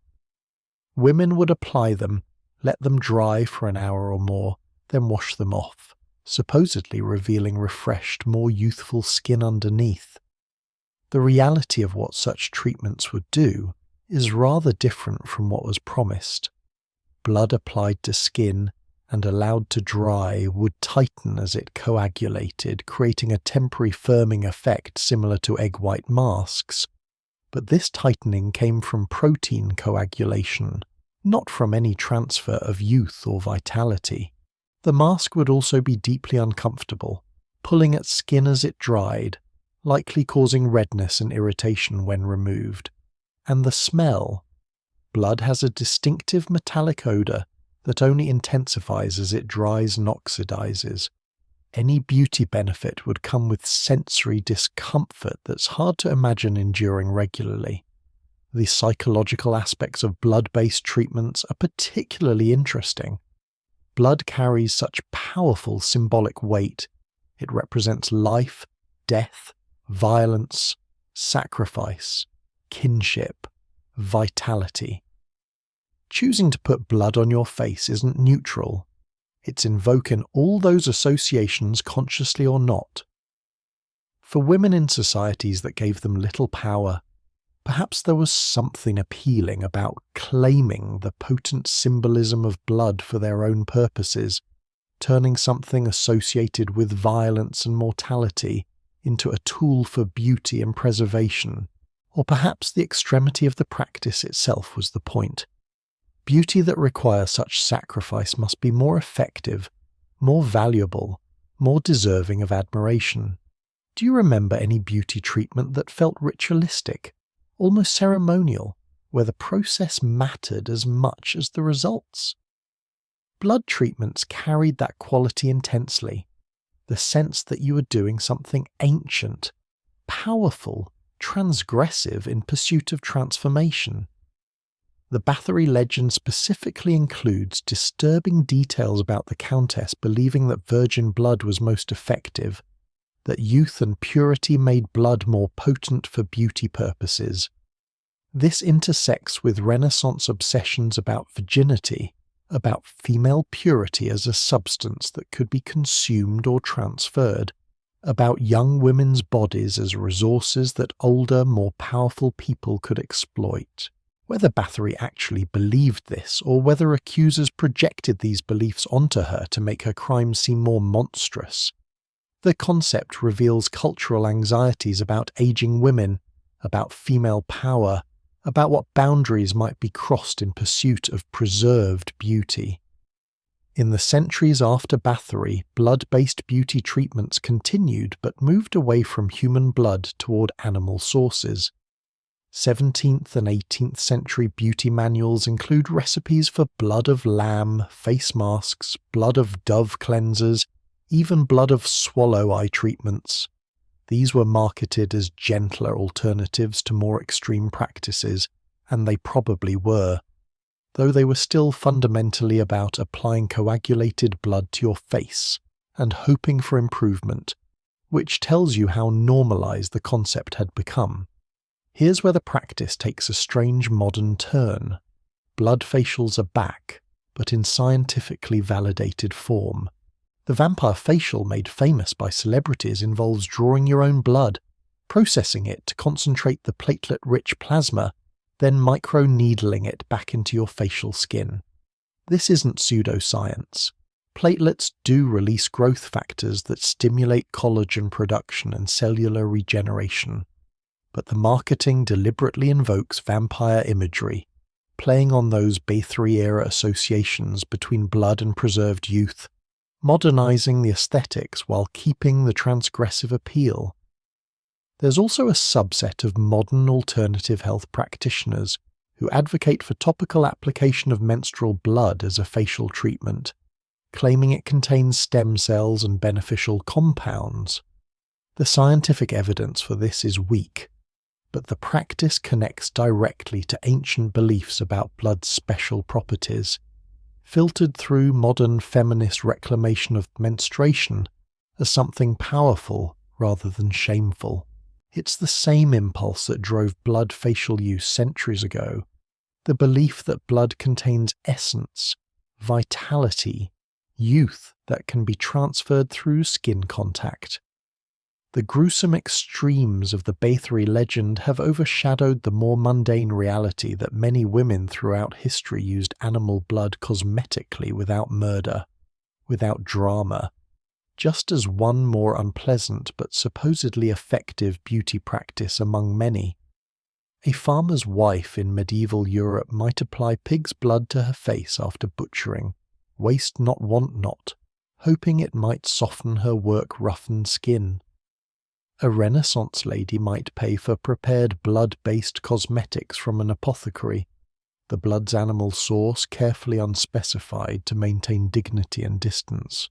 The practice's decline had less to do with ethical concerns about using blood, and more to do with availability of alternatives that were more pleasant to use and equally effective, or at least equally ineffective, since many blood treatment benefits were placebo. As chemistry advanced and manufactured cosmetics became available, the motivation to endure blood-based treatments diminished. Why coat yourself in coagulated animal blood when you could use a cream that smelled of roses and promised similar benefits without the mess and moral discomfort? But the deeper appeal, the desire to consume youth, to transfer vitality from the young to the aging, to stave off mortality through whatever means necessary, that never disappeared. It just found new expressions. We inject botulinum toxin, we undergo plasma treatments, we use creams derived from snail mucus or bee venom or plant stem cells, always chasing the promise that something external can halt internal aging, that beauty is a problem with solutions if only we're willing to try them. As you imagine stepping away from that blood-filled tub in Bathra's castle, you feel relief that you're only visiting this scene in imagination, that you live in an era where pursuing beauty doesn't require such literal bloodshed. But then you wonder whether modern beauty culture is really so different, whether the extraction is just less visible, whether we've simply found more socially acceptable ways to sacrifice comfort, health, and resources at beauty's altar. The blood may be metaphorical now, but the hunger remains for youth, for preservation, for the impossible promise that we can look forever like the best version of ourselves, frozen at some perfect moment before time takes its inevitable toll. You're sitting in an Edwardian doctor's office in London the year somewhere around 1905, and the physician across from you is presenting what he calls a revolutionary solution to your weight concerns. You've complained that despite following all the fashionable reducing diets, vinegar tonics, limiting your food intake to near starvation, wearing tight corsets that compress your stomach, you still can't achieve the willowy, almost ethereal thinness that's become the ideal. Your doctor smiles reassuringly and produces a small box containing what look like ordinary pills. These, he explains, contain sanitized tapeworm cysts. You'll swallow one, the tapeworm will establish itself in your intestines, and it will consume a portion of everything you eat, allowing you to maintain your appetite and enjoyment of food while still losing weight. It sounds almost magical, doesn't it? A parasite as a diet partner, doing the work of restriction for you. The concept of deliberately ingesting parasites for weight loss represents one of the stranger intersections between medicine, vanity, and profound misunderstanding of how bodies actually work. The Edwardian era, with its celebration of the Gibson girl figure, tall, slender, impossibly tiny-waisted, created intense pressure on women to be thin at a time when food scarcity was no longer a given for the middle and upper classes. For the first time in history, significant numbers of women had regular access to abundant food, but were told that eating it freely would make them unfashionable, undesirable, unmarriageable. This contradiction created a market for any solution that promised thinness without hunger. Tapeworm diet pills exploited that desperation. The pills, when they actually contained what they claimed to contain, which wasn't always the case, held eggs or cysts from beef or pork tapeworms, parasites that naturally infect humans who eat undercooked, contaminated meat. Once swallowed, the cyst would hatch in your intestines, and the tapeworm would attach itself to your intestinal wall using hooks and suckers, growing steadily as it absorbed nutrients from the food you digested. An adult tapeworm could reach 15 to 30 feet in length, coiled inside your intestines, a silent partner in your digestive process. The weight loss was real. That's the terrible thing. Tapeworms do cause weight loss, sometimes dramatic weight loss, because they're consuming calories that would otherwise nourish your body. Women who took tapeworm pills often saw the numbers on the scale drop satisfyingly, could fit into smaller dress sizes, received compliments on their fashionable figures. But what they also got, though this was downplayed or omitted entirely from the marketing, was a parasitic infection with potentially serious health consequences. Living with a tapeworm meant experiencing a range of symptoms that varied from mild to severe. You might feel constantly hungry, your body trying to compensate for the calories the parasite was stealing.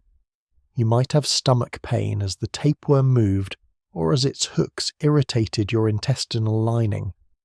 You might experience nausea, diarrhea, or general digestive upset as your system tried to cope with the uninvited guest. Some women developed vitamin deficiencies, particularly B12, because the tapeworm absorbed these nutrients preferentially, leaving the host malnourished even while eating adequately. Historians still argue whether the tapeworm diet pill advertisements that survived from this era represented actual medical products or were primarily scams, selling pills that contained nothing more than sugar or filler while women's weight loss came from coincidental illness, from the placebo effect encouraging them to eat less, or from concurrent starvation dieting they were doing anyway. Certainly some advertisements were fraudulent, but medical records and journals from the period confirm that actual tapeworm infections acquired deliberately for weight loss did occur, suggesting that at least some pills contained what they promised, however horrifying that promise was. The process of acquiring a tapeworm was marketed as simple, modern, scientific. You'd swallow the pill, wait a few weeks for the tapeworm to establish itself and begin growing, then watch the weight fall off. The advertisements featured testimonials from satisfied customers, sometimes with before and after photographs showing dramatic transformations. What they didn't show was what happened later, the complications, the difficult process of removing the tapeworm once you'd achieved your target weight, the lasting digestive problems some women developed. Removing a tapeworm intentionally installed for dieting purposes was its own nightmare. The standard medical treatment involved fasting for a day to make the tapeworm hungry, then taking a strong purgative to flush it from your system. Sometimes this worked, sometimes it didn't, and the tapeworm broke apart during expulsion, leaving segments or even the head behind to regenerate. Some doctors prescribed antiparasitic drugs that would kill the tapeworm, which then had to decompose inside you and pass out in pieces over days, an experience that was exactly as unpleasant as it sounds. Do you remember any diet or beauty trend where the solution seemed almost too easy, where something promised to do the difficult work for you without effort or sacrifice? Tapeworm pills were the ultimate expression of that fantasy. Biological outsourcing of weight control. Except the cost was hosting a parasite, and the fantasy didn't account for what living with that reality would actually mean. The social class dimensions of tapeworm dieting are particularly revealing. These pills were expensive, marketed to women wealthy enough to afford medical interventions for cosmetic purposes. Poor women, who often struggled with actual food scarcity and who performed physical labour that burned calories naturally, weren't the target market. This was a problem of abundance. Having enough food but being told you shouldn't eat it, solved through deliberate infection. The class privilege required to see voluntary parasitism as preferable to simply eating less food or exercising more is staggering. There's also a gender dimension that's impossible to ignore. While some advertisements claimed men used tapeworm pills too, the overwhelming majority of marketing targeted women, playing on anxieties about attractiveness, aging, and the marriage market. The message was clear. Being thin mattered more than being healthy. Appearance trumped well-being, and women should be willing to accept considerable discomfort and risk to meet beauty standards that men, conveniently, didn't face with anywhere near the same intensity. The complications of tapeworm infection extended beyond digestive symptoms. Some women developed anemia as the parasite caused internal bleeding at its attachment site.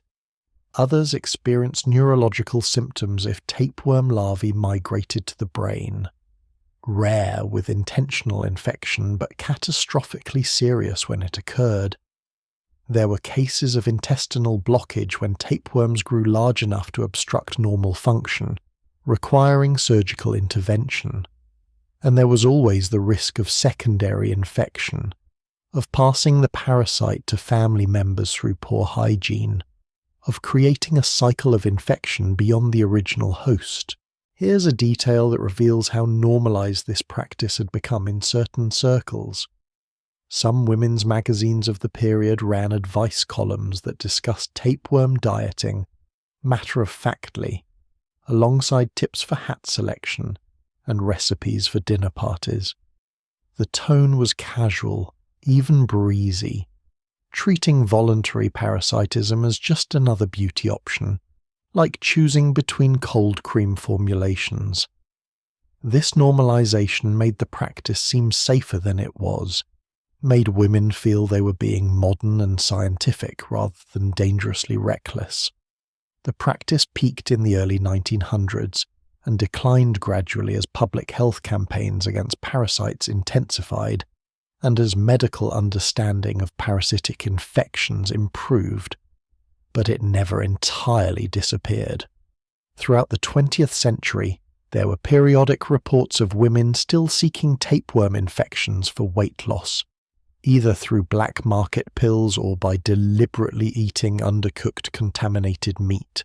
And in the modern era, with internet access to global markets, you can still find sellers claiming to offer tapeworm pills for weight loss, though whether these contain actual parasites or are simply scams is unclear, and honestly, it's hard to say which would be worse.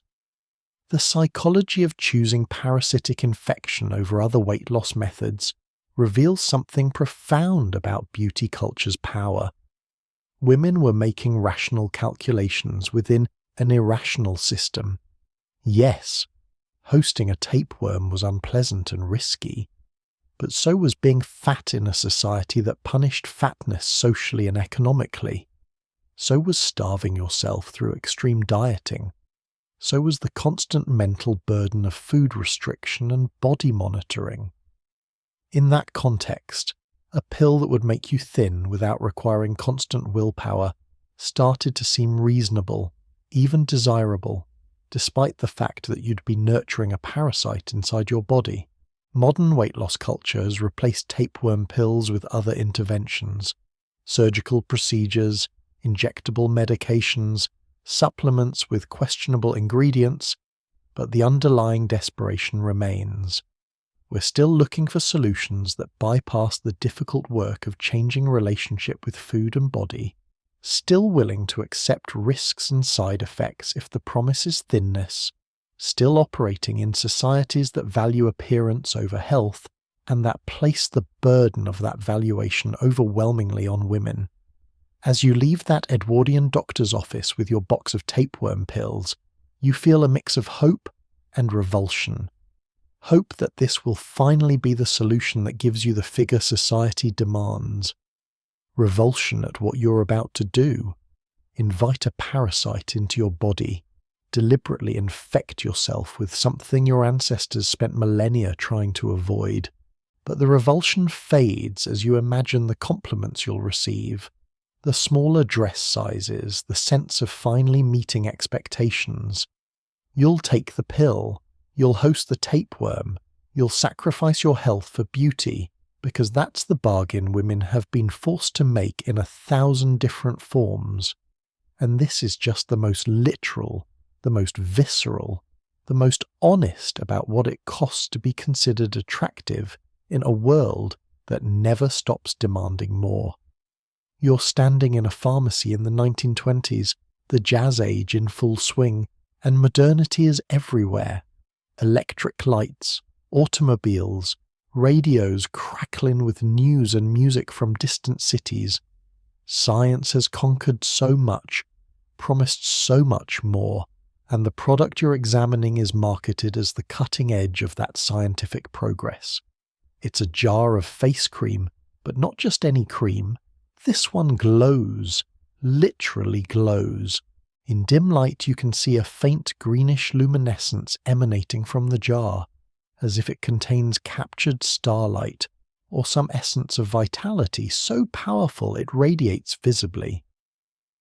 The label promises that this cream contains radium, the miracle element discovered by Marie Curie, and that applying it to your skin will energize your cells, stimulate circulation, erase wrinkles, and restore the glow of youth.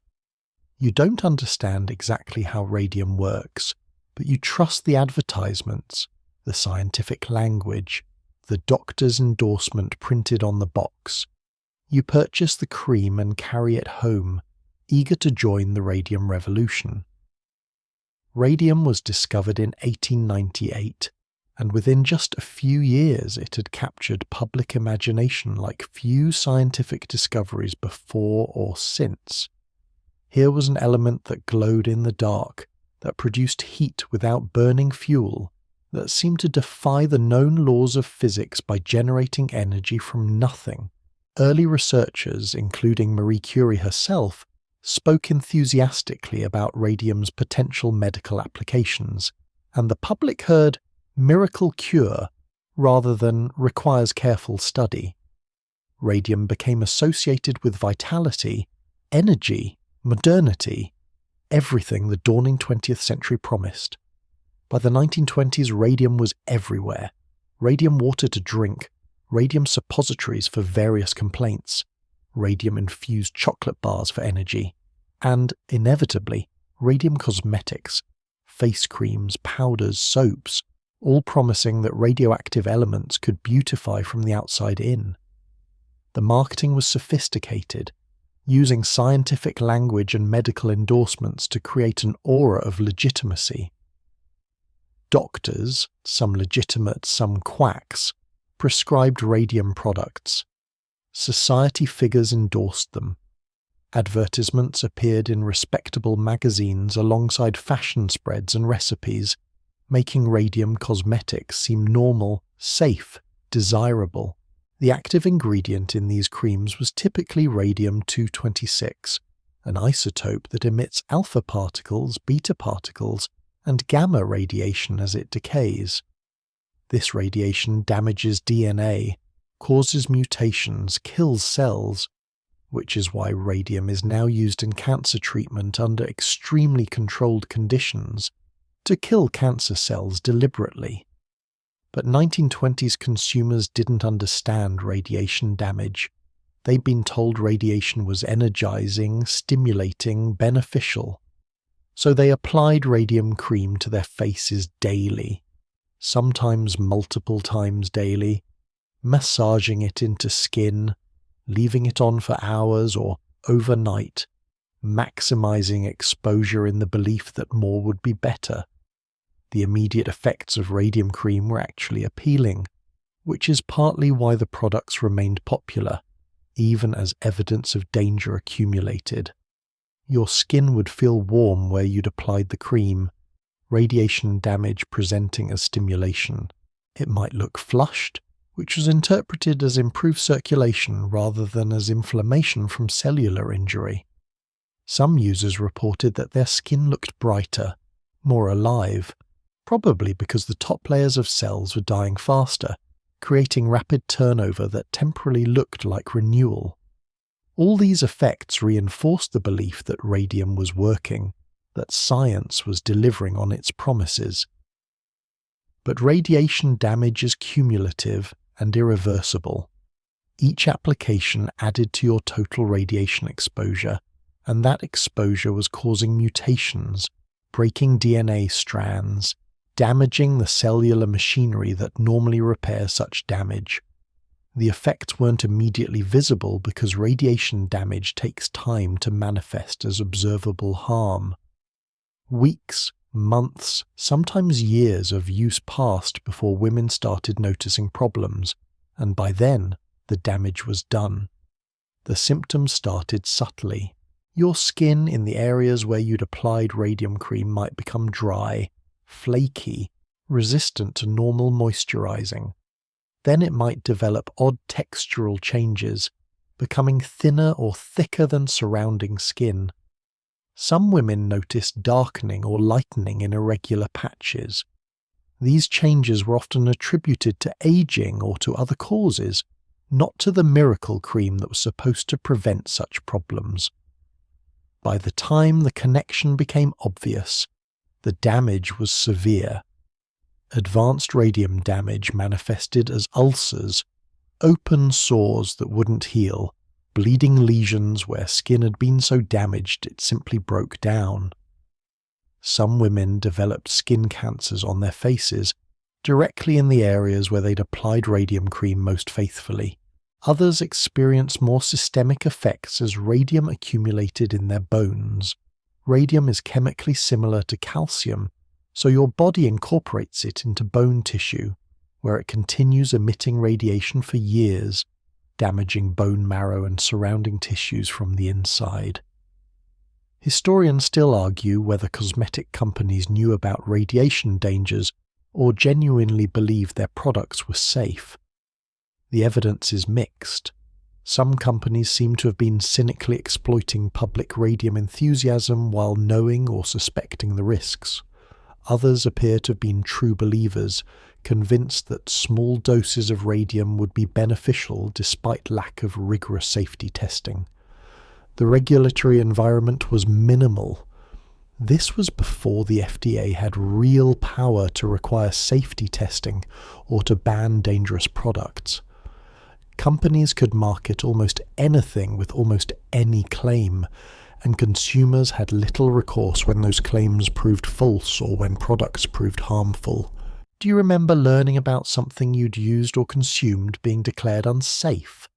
That sinking feeling of betrayal and worry about what damage might already be done? That's what radium cream users experienced when the dangers finally became public knowledge, except magnified, because they'd been applying radioactive material to their faces, the most visible part of themselves, the part they'd been trying to beautify. The most famous case of radium poisoning involved the Radium Girls, factory workers who painted watch dials with radium paint and were told to lick their brushes to keep them pointed, ingesting radium daily until they developed horrific bone damage and cancers. Their legal battle brought radium's dangers to public attention and led to the first significant occupational safety regulations in the United States. But while their case became famous, the women who used radium cosmetics suffered in relative obscurity, their injuries private rather than workplace related, their symptoms developing slowly and individually rather than in a group that could be studied and publicized. Radium cosmetics gradually disappeared from the market in the 1930s and 1940s as regulation tightened and as public awareness of radiation dangers grew. But the transition was slow. Some companies simply removed radium from formulations while keeping the same product names and similar marketing, hoping consumers wouldn't notice. Others switched to different radioactive elements. Thorium was popular for a while, before finally abandoning radioactive cosmetics altogether. The faith in radiation as beneficial took decades to fully die, even in the face of mounting evidence of harm. Here's a detail that should chill you. Some radium cosmetics from the 1920s still exist, sitting in antique stores or private collections, and they're still radioactive. Radium-226 has a half-life of 1,600 years, meaning it will remain dangerous for millennia.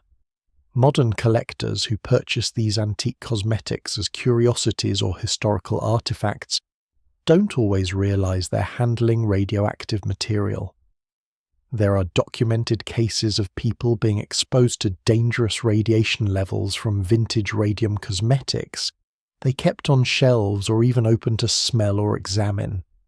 The psychology of radium cosmetic use reflects broader patterns in beauty culture, the willingness to embrace new technologies without fully understanding them, the trust in scientific authority, even when that authority is commercialized and profit-driven, the tendency to interpret any sensation or change as positive when you want to believe a product works.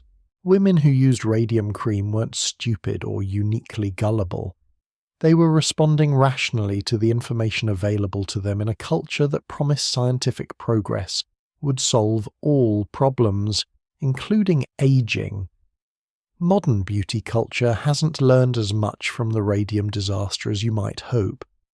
We're still enthusiastic early adopters of new ingredients and technologies, still trusting marketing that uses scientific language without necessarily having scientific rigor behind it, still willing to apply novel compounds to our faces before their long-term effects are fully understood.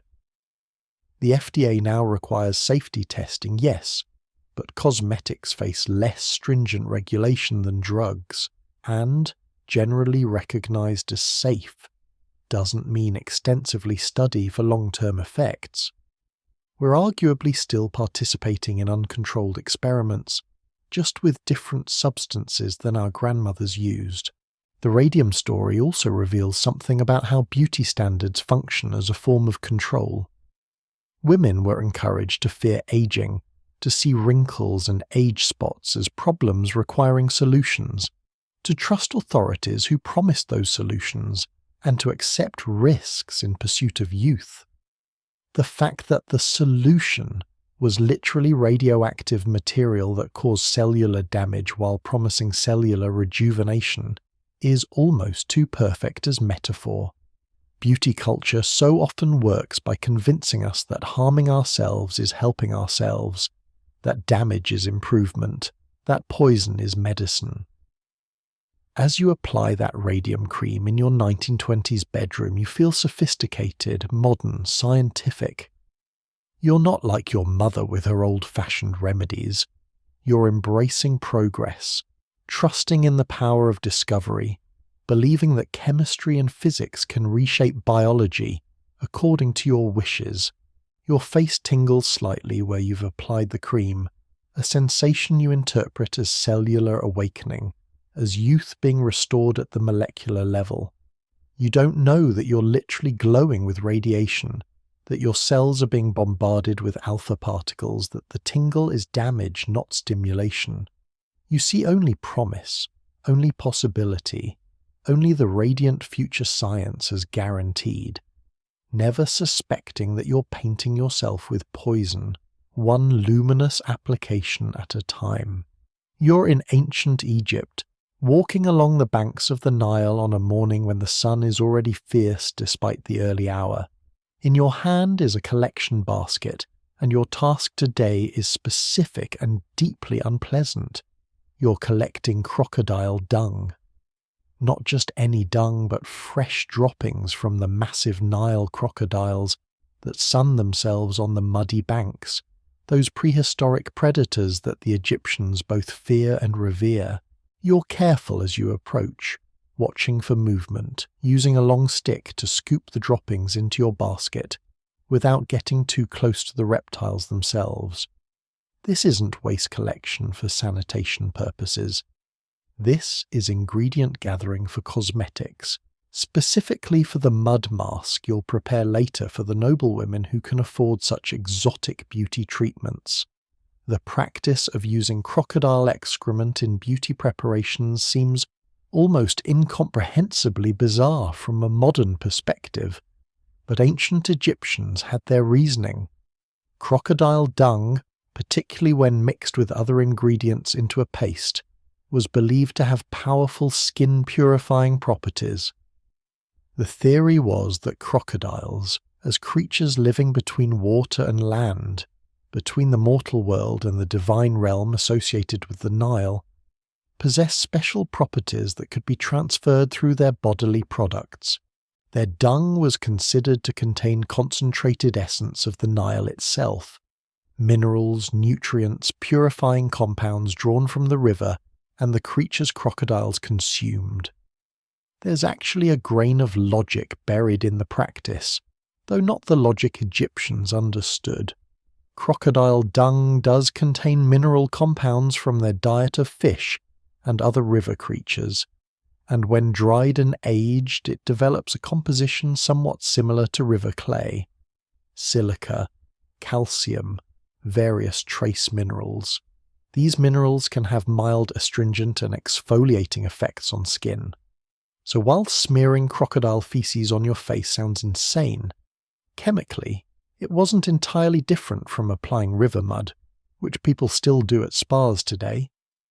The main difference was the source and the heightened risk of bacterial contamination. The preparation process for crocodile dung masks was elaborate, designed partly to make the substance more palatable to use, and partly because Egyptians recognized that fresh dung was too caustic and unpredictable. The dung would be collected and then dried in the sun for days, sometimes weeks, until it hardened into chunks that could be ground into powder. This drying process killed some bacteria and concentrated the mineral content. The powder would then be mixed with water, milk, honey, or oils to create a paste that could be applied to skin. Sometimes herbs or flower essences were added, lotus, myrrh, cinnamon, both to improve the smell and to add their own supposed benefits. Application was done with ceremony befitting such an exotic treatment. The woman receiving the mask would recline while an attendant carefully spread the paste across her face, avoiding eyes and mouth, building up a thick layer that would be left to dry for an hour or more. The drying mask would tighten as it hardened, pulling at facial skin in a way that was interpreted as purifying, drawing out impurities, tightening pores. When finally removed, usually by washing with water infused with flower petals, the skin underneath would be red, irritated, but also freshly exfoliated, as the rough particles in the mask had mechanically removed dead skin cells. The dangers of this practice were significant, though ancient Egyptians couldn't fully understand them.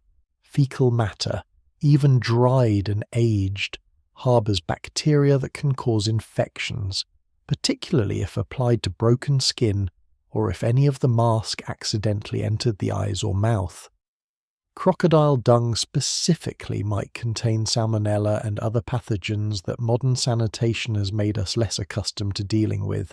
Women who used these masks regularly were probably experiencing low-grade infections that manifested as persistent acne, rashes, or other skin problems they'd then try to treat with more masks, creating a cycle.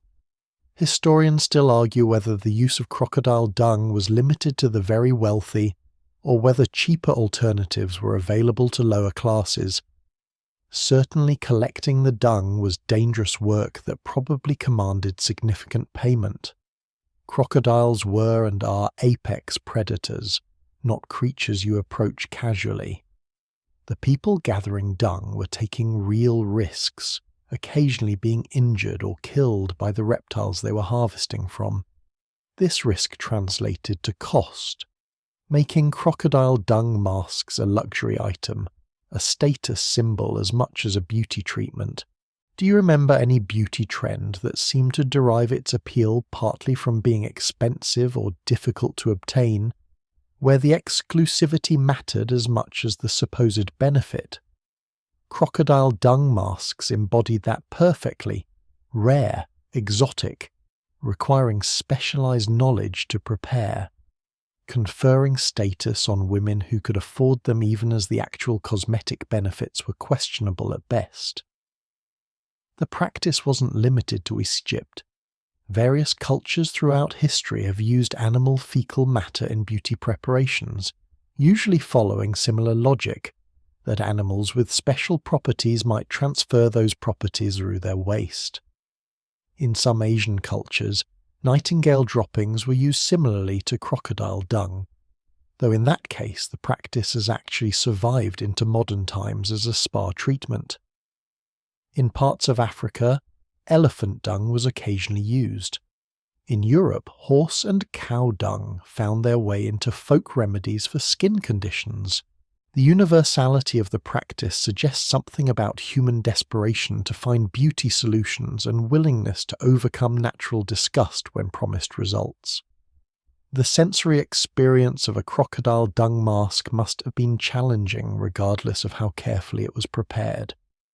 The smell, even with added fragrances, would have had an earthy, organic quality that no amount of lotus essence could completely mask. The texture would be gritty, rough against skin. The knowledge of what you were wearing, that you'd voluntarily covered your face in reptile excrement, would require significant mental compartmentalization, a willful ignoring of disgust in favor of faith that beauty would result.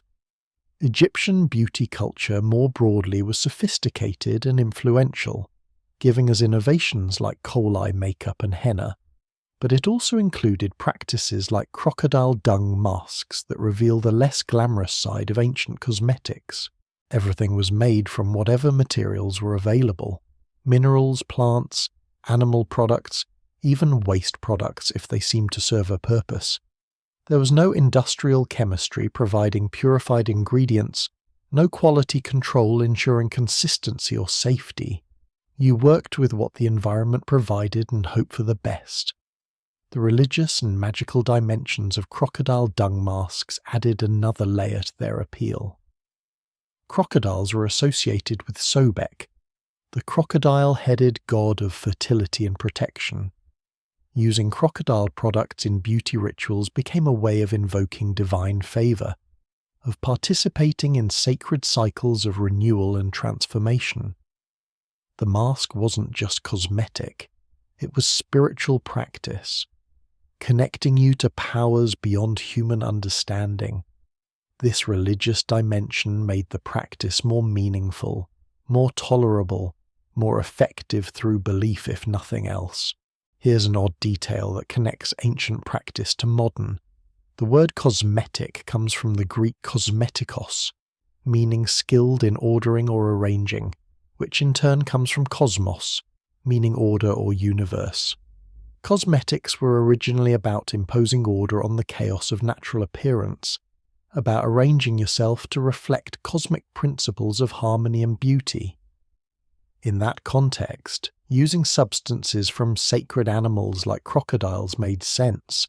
You were applying cosmic order, divine essence, not just smearing yourself with waste.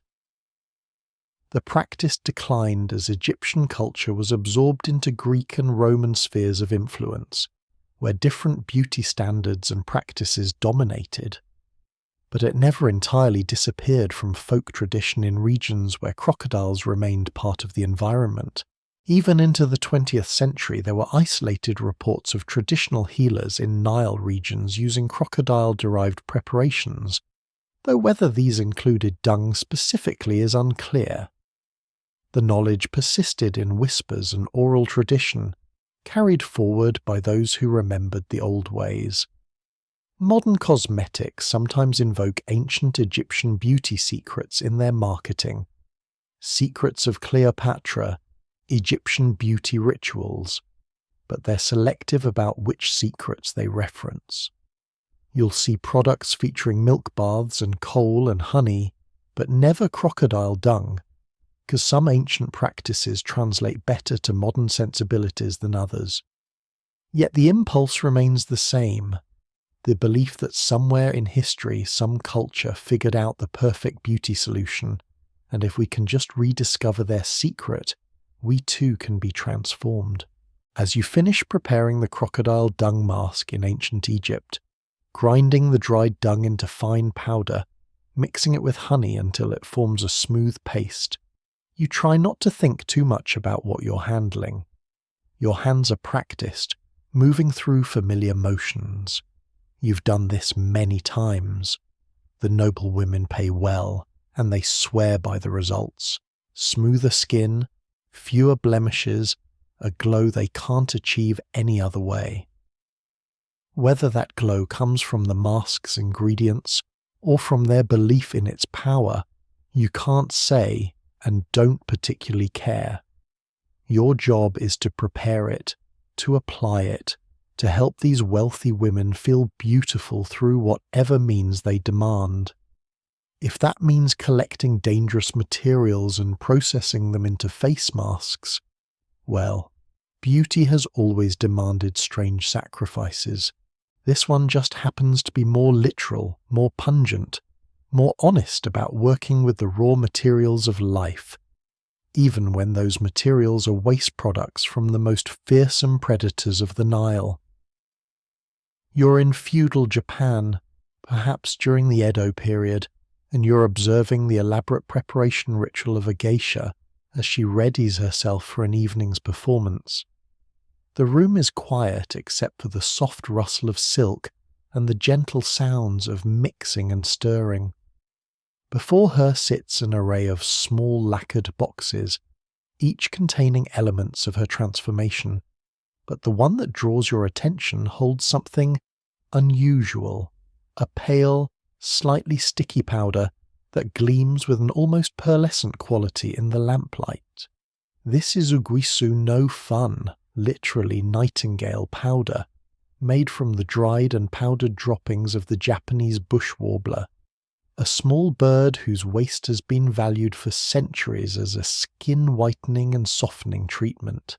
The practice of using bird droppings in cosmetics has deep roots in Japanese culture, dating back at least to the Heian period, when courtiers and nobles sought the palest possible complexion as a marker of aristocratic status.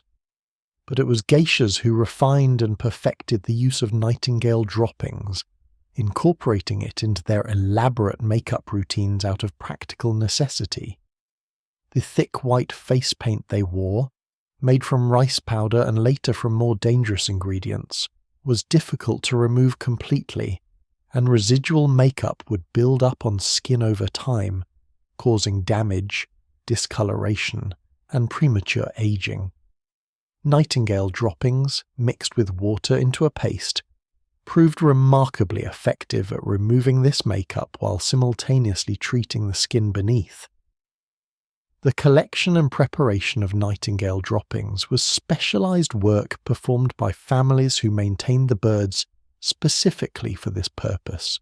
The nightingales were fed a carefully controlled diet, primarily high-quality seeds and occasionally plums, because what the birds ate directly affected the composition of their droppings.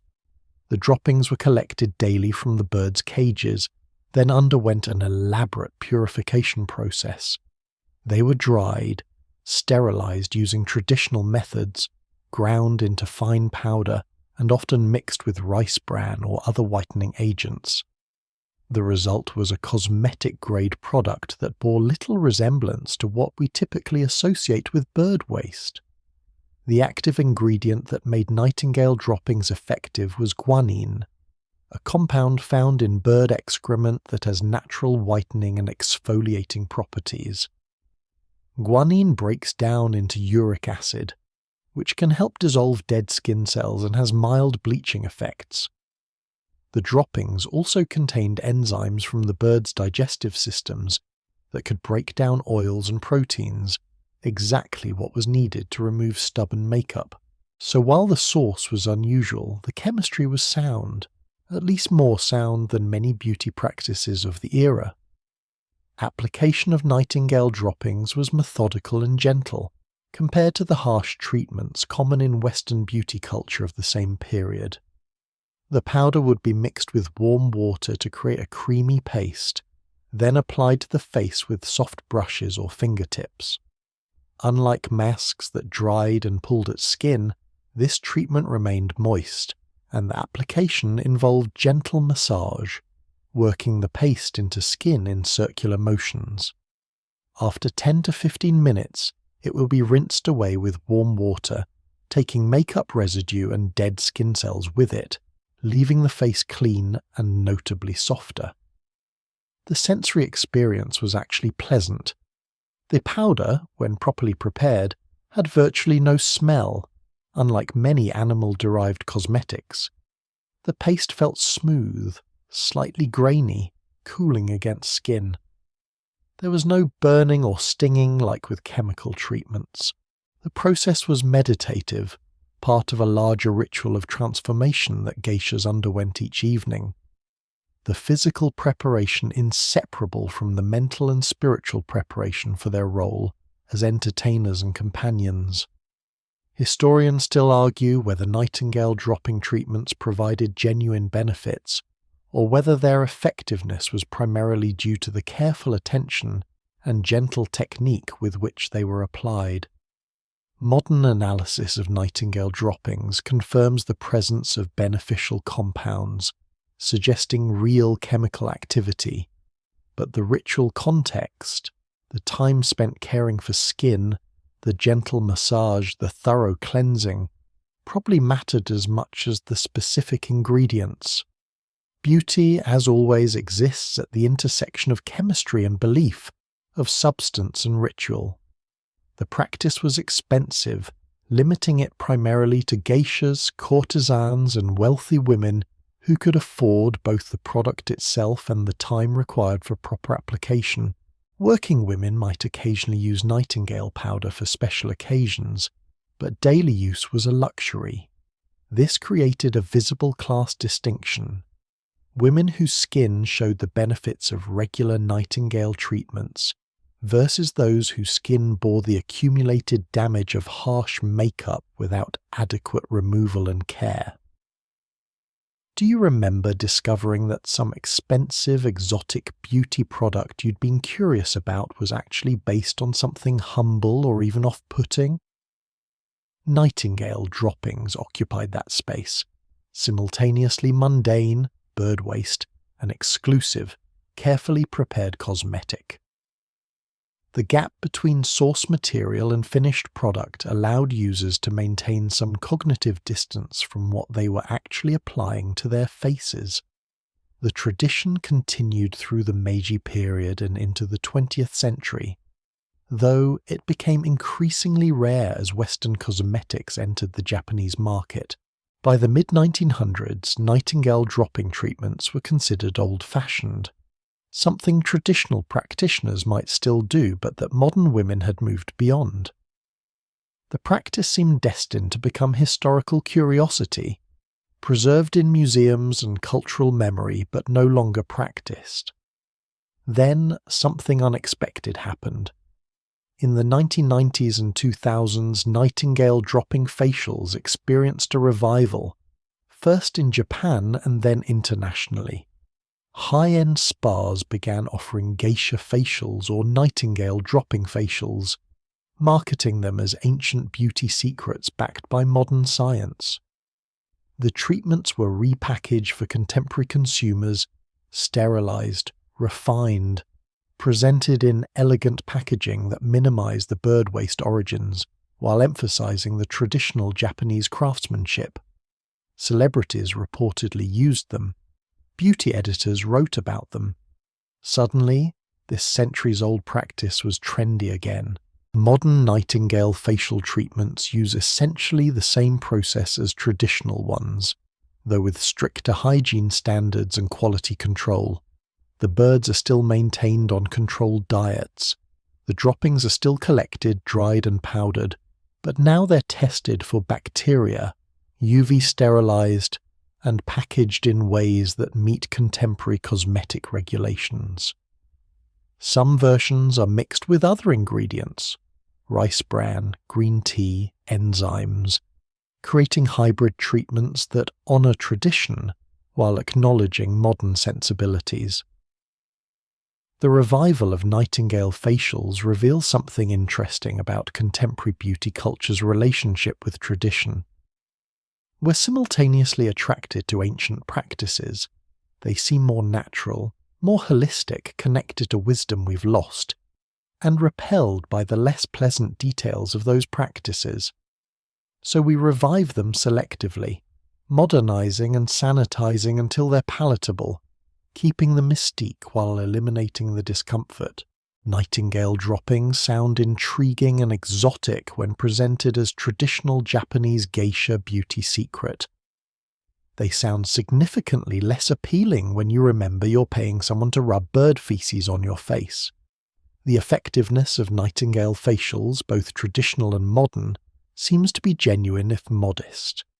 Users report softer skin, improved texture, better makeup removal, and gradual lightening of dark spots.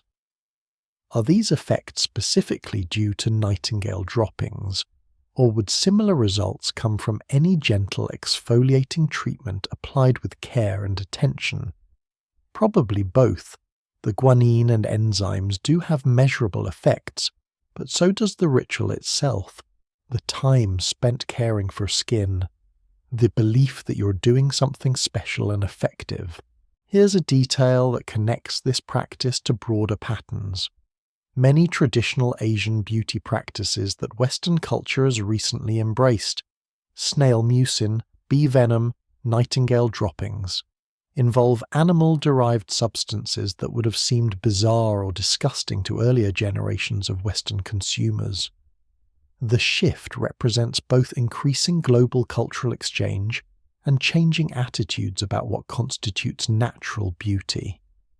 If it comes from an animal rather than a laboratory, we're more inclined to see it as wholesome, even when the specific animal product is excrement. The geishas who originally perfected nightingale facial treatments were solving a specific problem: how to safely remove and recover from harsh white makeup that was destroying their skin. Their solution was practical, rooted in observation and experimentation, refined over generations until it worked reliably.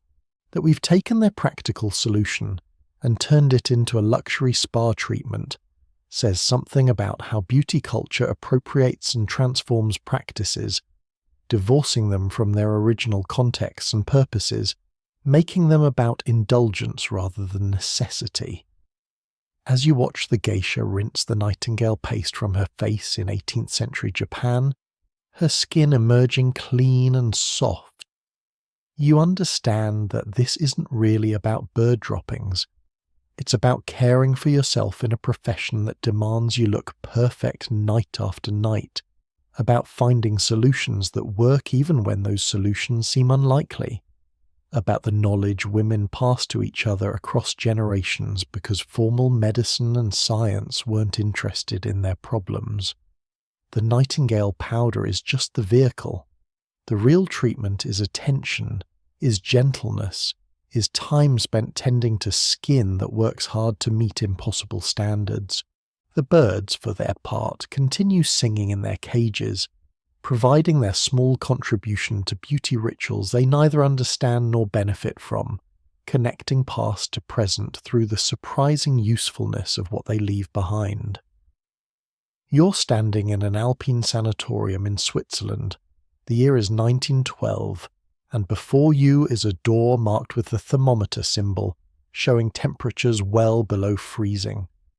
This isn't a storage room or a refrigeration unit, it's a sleeping chamber, one of several in this exclusive clinic where wealthy European women come to undergo what's called ice chamber therapy, or cryo-sleep treatment.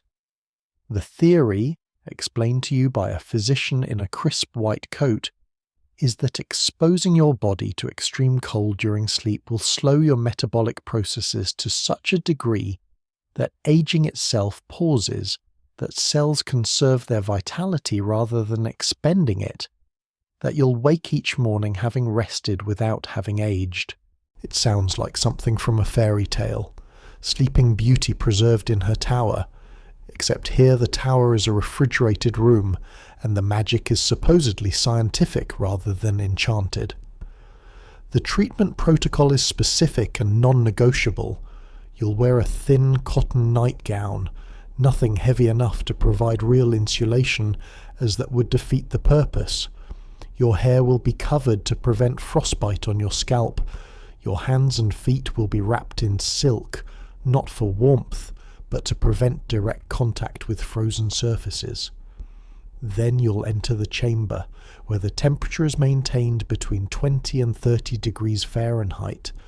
Cold enough that your breath creates visible clouds, cold enough that moisture in the air crystallizes on the walls in delicate frost patterns that catch the dim light of the single electric bulb. You'll sleep here, or attempt to sleep, for 8 hours.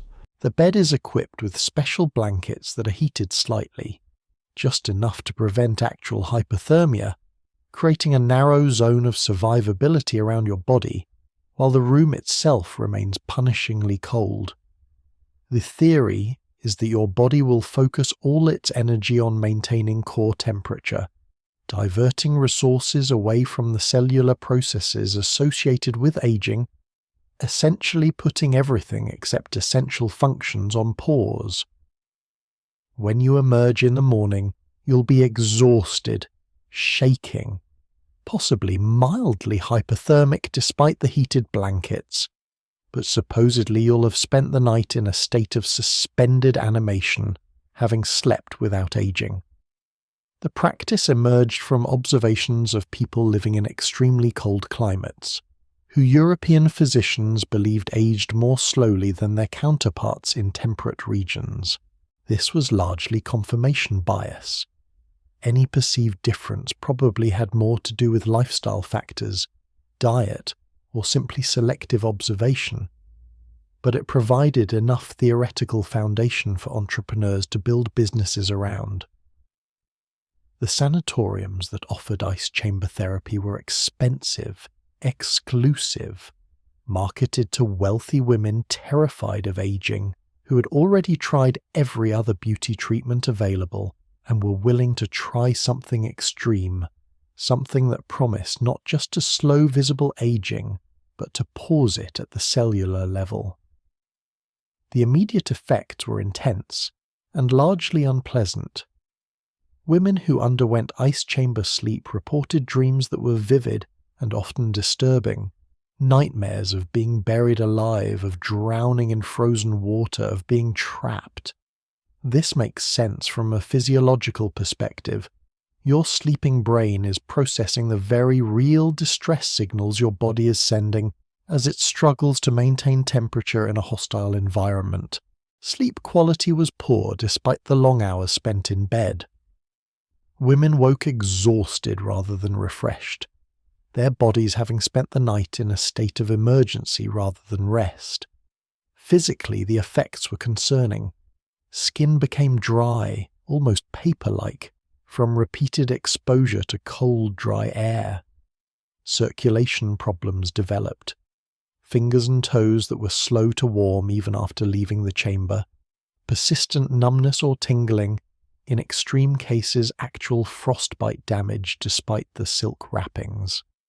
Some women developed respiratory problems from breathing freezing air for hours each night. Others experience disrupted menstrual cycles as extreme cold stress affects hormonal regulation. The treatments that were supposed to preserve youth were causing visible deterioration. Historians still argue whether any sanatoriums actually maintained such extreme protocols, or whether the most dramatic accounts represent exaggeration or isolated extreme cases. Certainly some form of cold sleep therapy was offered at various European clinics in the early 20th century. Enough documentation survives to confirm that.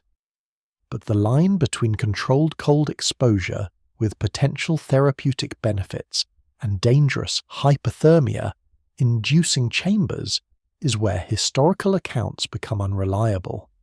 Some facilities may have offered milder versions, simply unheated rooms in mountain climates, while claiming the dramatic results of true ice chambers. Do you remember any wellness trend that promised radical results through extreme discomfort, where suffering was marketed as proof of effectiveness? Ice chamber sleep-in embodied that logic perfectly. The worse you felt, the more convinced you could be that dramatic intervention was occurring, that your body was being shocked into preservation mode. The psychological effects were significant and often overlooked by practitioners focused on physical outcomes.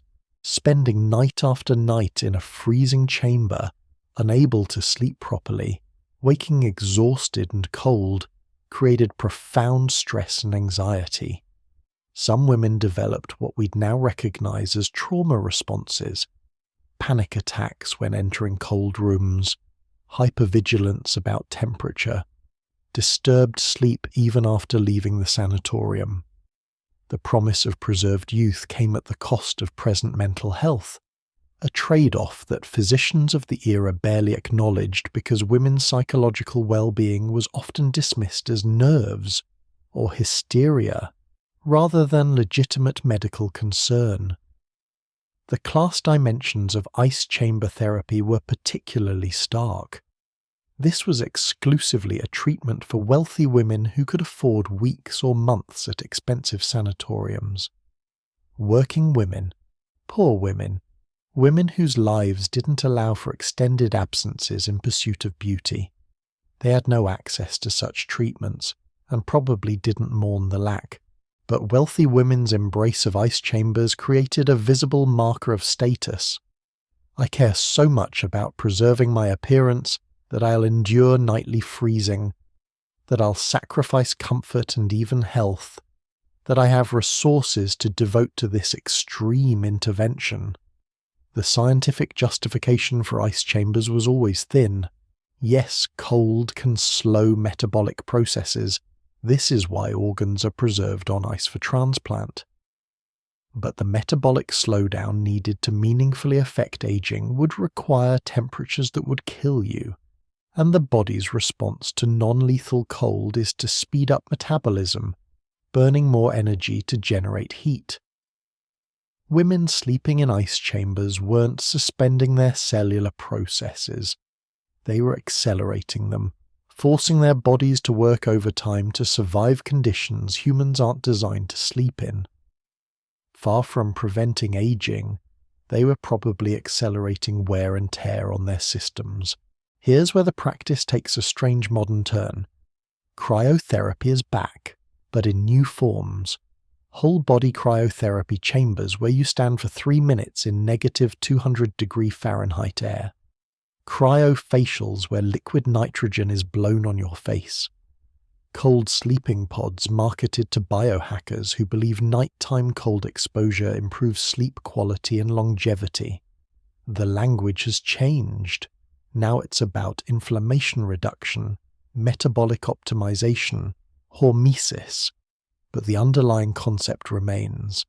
Deliberately expose yourself to extreme cold and receive health and beauty benefits that justify the discomfort.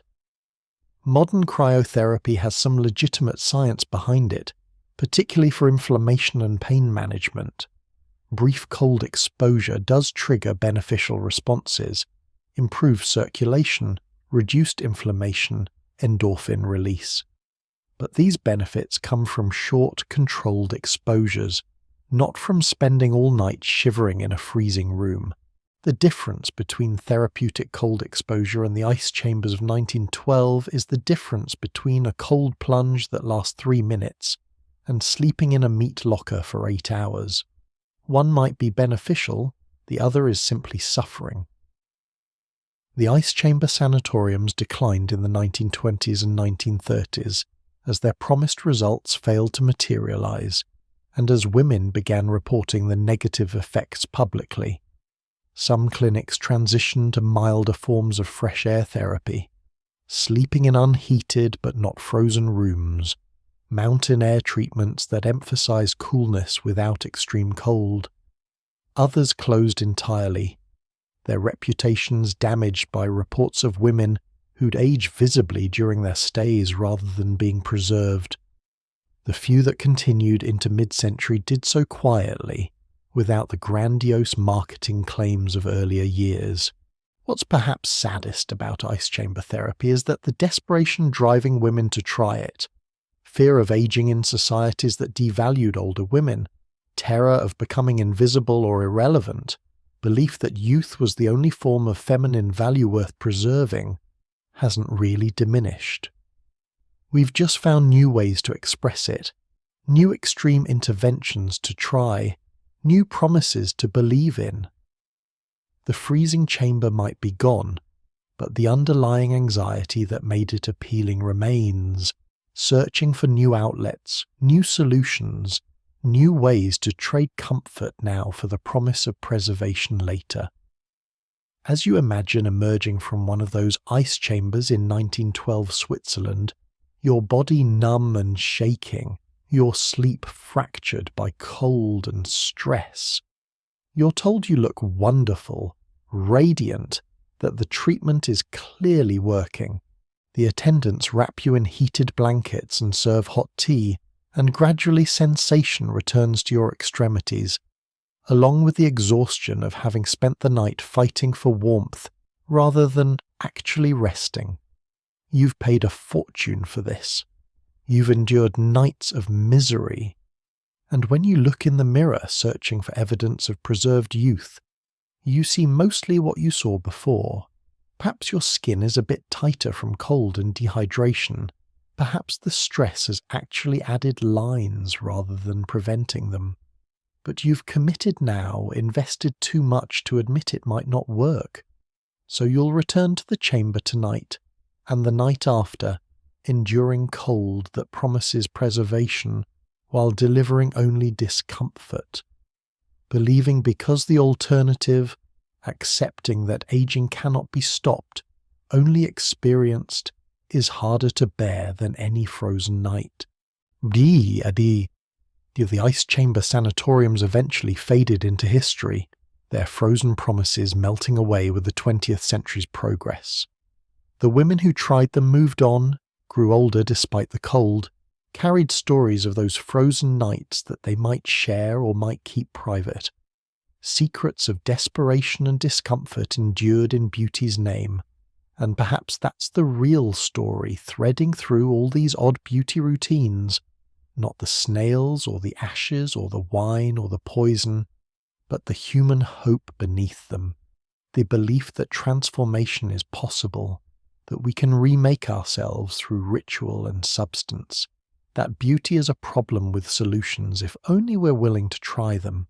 From ancient Egypt to modern spas, from crocodile dung to nightingale droppings, from lead paint to radioactive cream, women have always been told that youth and beauty are worth pursuing at any cost, and women have always been willing to pay those costs, even when the currency was comfort, health, sometimes life itself. So tonight, as you drift towards sleep, spare a thought for all those women across centuries and cultures, smoothing snail slime and swallowing arsenic and sleeping in frozen rooms, each believing that this particular ritual would be the one that worked, that preserved youth, that made them worthy in societies that measured feminine worth in appearance above almost everything else. They were no more foolish than we are, no more vain, no more desperate. They were simply working with what they had, believing what they were told, hoping, as humans always hope, that there might be a way to pause time, to hold on to youth just a little longer, to remain visible in worlds that increasingly refused to see them as they aged. The beauty routines change, the substances evolve, the science becomes more sophisticated, but that essential human desire to be seen, to be valued, to be beautiful in eyes that judge us constantly, that remains. And so we continue, in our own time and with our own strange rituals, seeking transformation through substances and suffering, believing beauty is worth the price we pay, never quite calculating whether the transaction makes sense, or whether we're simply repeating, in modern form, these same odd bargains women have been making forever, trading comfort for confidence, health for hope, peace for the perpetually elusive promise of perfection. Sleep well, dream of gentler beauty standards, of worlds where aging is celebrated rather than feared, of futures where the lengths women went to for beauty seem as strange to our descendants as crocodile dung and frozen sleeping chambers seem to us. And when you wake, perhaps you'll look in the mirror with a bit more kindness, grateful that whatever you see there, at least you didn't have to sleep in a freezer or bathe in blood to achieve it.